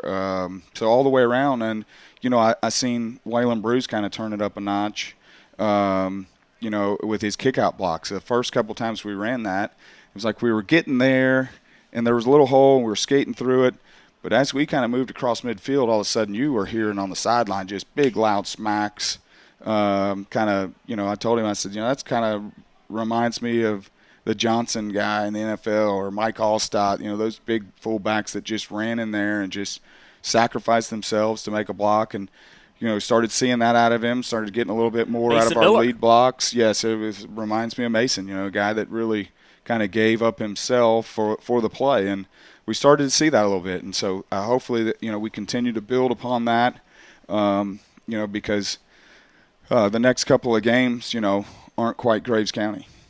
Now, you kind of to build upon that, is that one of those things that, you can say, this is what you're supposed to do, this is what you're supposed to do. Listen, I know it. We work with high school kids sometimes. You can say this is what you're supposed to do, this is what you're supposed to do. But sometimes, no matter how many times you say it, it's not going to sink in. But now that they did it and you could say, yes, that's what you're supposed to do, do you think that will help that build upon? And I'm not even just trying to pick on Waylon or anything, but that's could go across the board. Yeah, I think we had a lot of light bulb moments tonight, to be honest with you. Waylon on some of his blocks. We had a corner drive on a fast screen and make a play for a tackle for a loss, that a guy that's kind of green as a corner, and then later he drives on a hitch and picks it off. We had an outside linebacker that's young that carries a seam route and has one hit him in the chest. We don't come away with it, but he's in perfect position, makes the play. And so I definitely think we had some of those light bulb moments like, God, that's it. That's and I think on Monday when we get in film, we've got to do a good job of pointing those things out. Like, yes, that's exactly what we've been talking about, and hopefully that becomes more instinctual. And we continue to build upon that, because there was a lot of really nice things where it's exactly what we've been trying to coach and teach, and they did it, and it was successful. And that's something that we've got to make sure that we show the guys on Monday. And point out, hey, that's exactly what we're talking about. You did it perfect, and look at the result. And, like I said, hopefully we continue to build upon that. I think Mason Carroll has continued to play really good on the outside as corner. That wasn't pass interference. Yeah, well, the guy on our sideline said he didn't think it was either. So I think that's a couple weeks in a row he's been in perfect position as a corner and gotten a bad call. And that happens. Yep, it does. And so, he has been a really solid point for us on the edge over there. I thought Jaden Kinney came in and did a pretty good job, and he's one of the guys I said he started to drive on the ball as he's seen it. We gave up the touchdown there, and a little bit of a miscommunication on coverage, and we let one slip behind us. But outside of that, I thought defensively there was a lot of good things that we can build upon. You mentioned winnable games, and those you got a couple of those coming up. Now, none of them are cakewalks by any means. No. Muhlenberg County, last time we checked, they were down to Ohio County in the fourth quarter, 28-13. I don't have an updated score. That's probably been about 15 or 20 minutes. But, the best part about next week, your kids get to play at home. Yeah. It had played at home since week one. There's a lot of festivities. I know Roger Lush and his crew have been working really hard to kind of bring in some of the alumni. There's the big tailgate that's going to happen. Hopefully you have another big crowd like you have Edmondson. But how can even if you're not playing, it doesn't matter who the opponent is, but what can getting back home do to your team and hopefully try and just get the monkey off the back?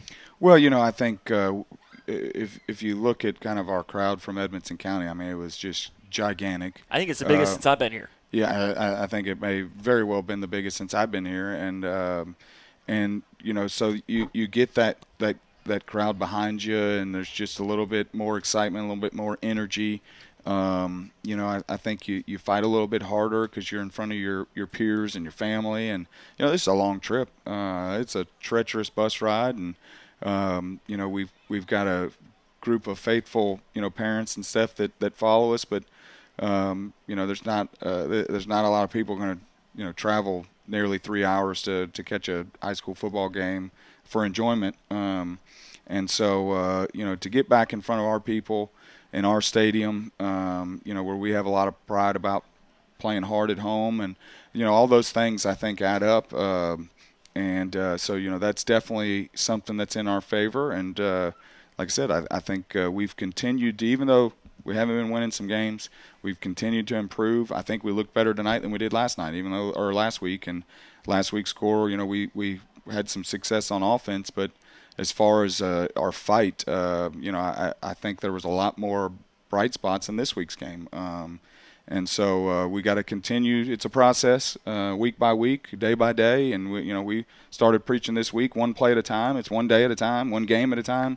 And so we got to continue to build in that direction, and peak in these games that are coming up ahead of us. We got out of here healthy.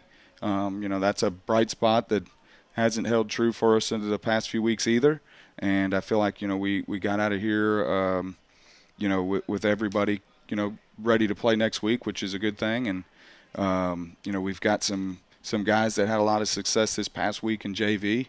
And we got another JV game this week, and so we try to get some of those young guys some reps. But we've got some young guys starting to kind of make their way onto the field, and some special teams and stuff, and I thought they did a good job tonight. And so I think we're headed in the right direction. It's been a long 4-game week, or 4-game on the road, and I think we've gotten better every week, and now hopefully this all culminates to a big win on homecoming night at home next week. Coach, we'll see you next Friday. That's head coach Brian Jones. Cougars fall tonight. We'll come back, finish it up for the night after this. This is Cougar Football on K105. Oh, that stupid controller froze again. Spending less money, I was wondering if you guys wanted me. OMG, it's McGruff. Yes, I am. He's not my Uncle McGruff the crime dog. He's a fake. I am McGruff the crime dog. He is the fake, and so is that controller you're holding. It's gonna break. Let's take a bite out of crime together. Who says you're not the fake? Dude, you're literally missing it out. You are smart kids. You're smart. Connection.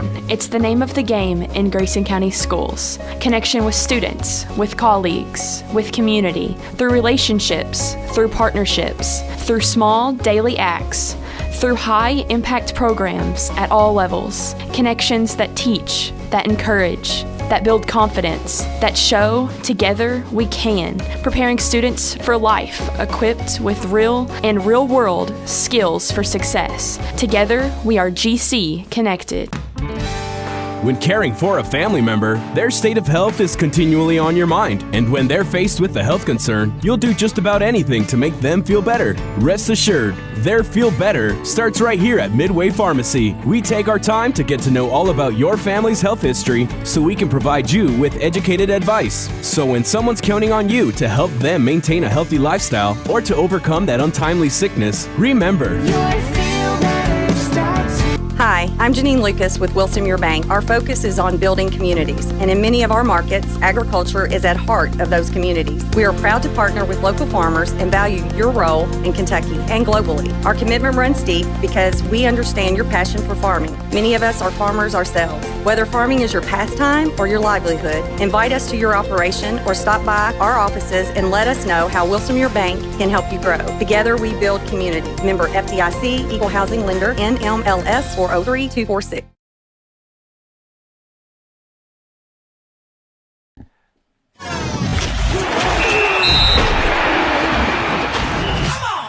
Cougar football on K105. Grayson County falls tonight against Graves County by a final score of 33-0. They now 1-4 on the season. Sam Gormley and Kaylor Decker with you tonight. And Kaylor, I know that Sheriff Norman Chaffins has asked us to pick Offensive Player of the Games starting this week, and the winner of the Offensive Player of the Game will get a Sheriff Challenge coin, which is unique to the Grayson County Sheriff's Office. I saw one in person. I tried to see if I couldn't fight Sheriff Chaffins and get one. It didn't work that way. So do we know what these coins do? I think I'm not sure. It's good luck. It's whatever, but they're really cool. It's like a collectible sheriff's coin. So the winner of the Offensive Player of the Game will get that starting this week. And Kaylor, I think we can probably be in agreement. We didn't talk about this. We didn't plan it. Jaron Van Meter, right? Yep. I agree. He was the one bright spot really on offense. He consistently was, especially when we got in the power out and ran the ball extremely well. So Jaron will pick up a Grayson County Sheriff's Office Challenge coin. Maybe if Jaron wins again later in the year, he can share it and give me one, because I think we both deserve one. Chase Blaine, maybe our director, maybe. Well, actually, he probably has the best relationship. Well, you both have better relationships with Jaron than I do, so you guys probably take his before I would. So I'm probably on the lowest man on the totem pole there, which is, I guess, what I'd expect, right? Probably. Grayson County falls tonight to Graves County by a final score of 33-0. We could run down the scoring, but if you're at this point, it's late. We have a 2.5-hour drive home. We still have 30 minutes to break down. And if you're watching right now, there's a good chance you're a Cougar fan and you probably don't want to hear me list off Graves County touchdowns. Kaylor, you in agreement there? I completely agree. And I'm sure you're ready to go home, too. I'm sure you got your dad is blowing down. Yeah, I'll see him down there waiting. He's down there waiting for you. Okay, so that'll wrap up our coverage tonight. Kaylor, I appreciate you taking the time. We'll see you next week. All right. That's Kaylor Decker. He is the color analyst for tonight. So for him and our K105 Digital Productions crew, Chase Blaine and Alex Cook, this is Sam Gormley saying so long, everyone.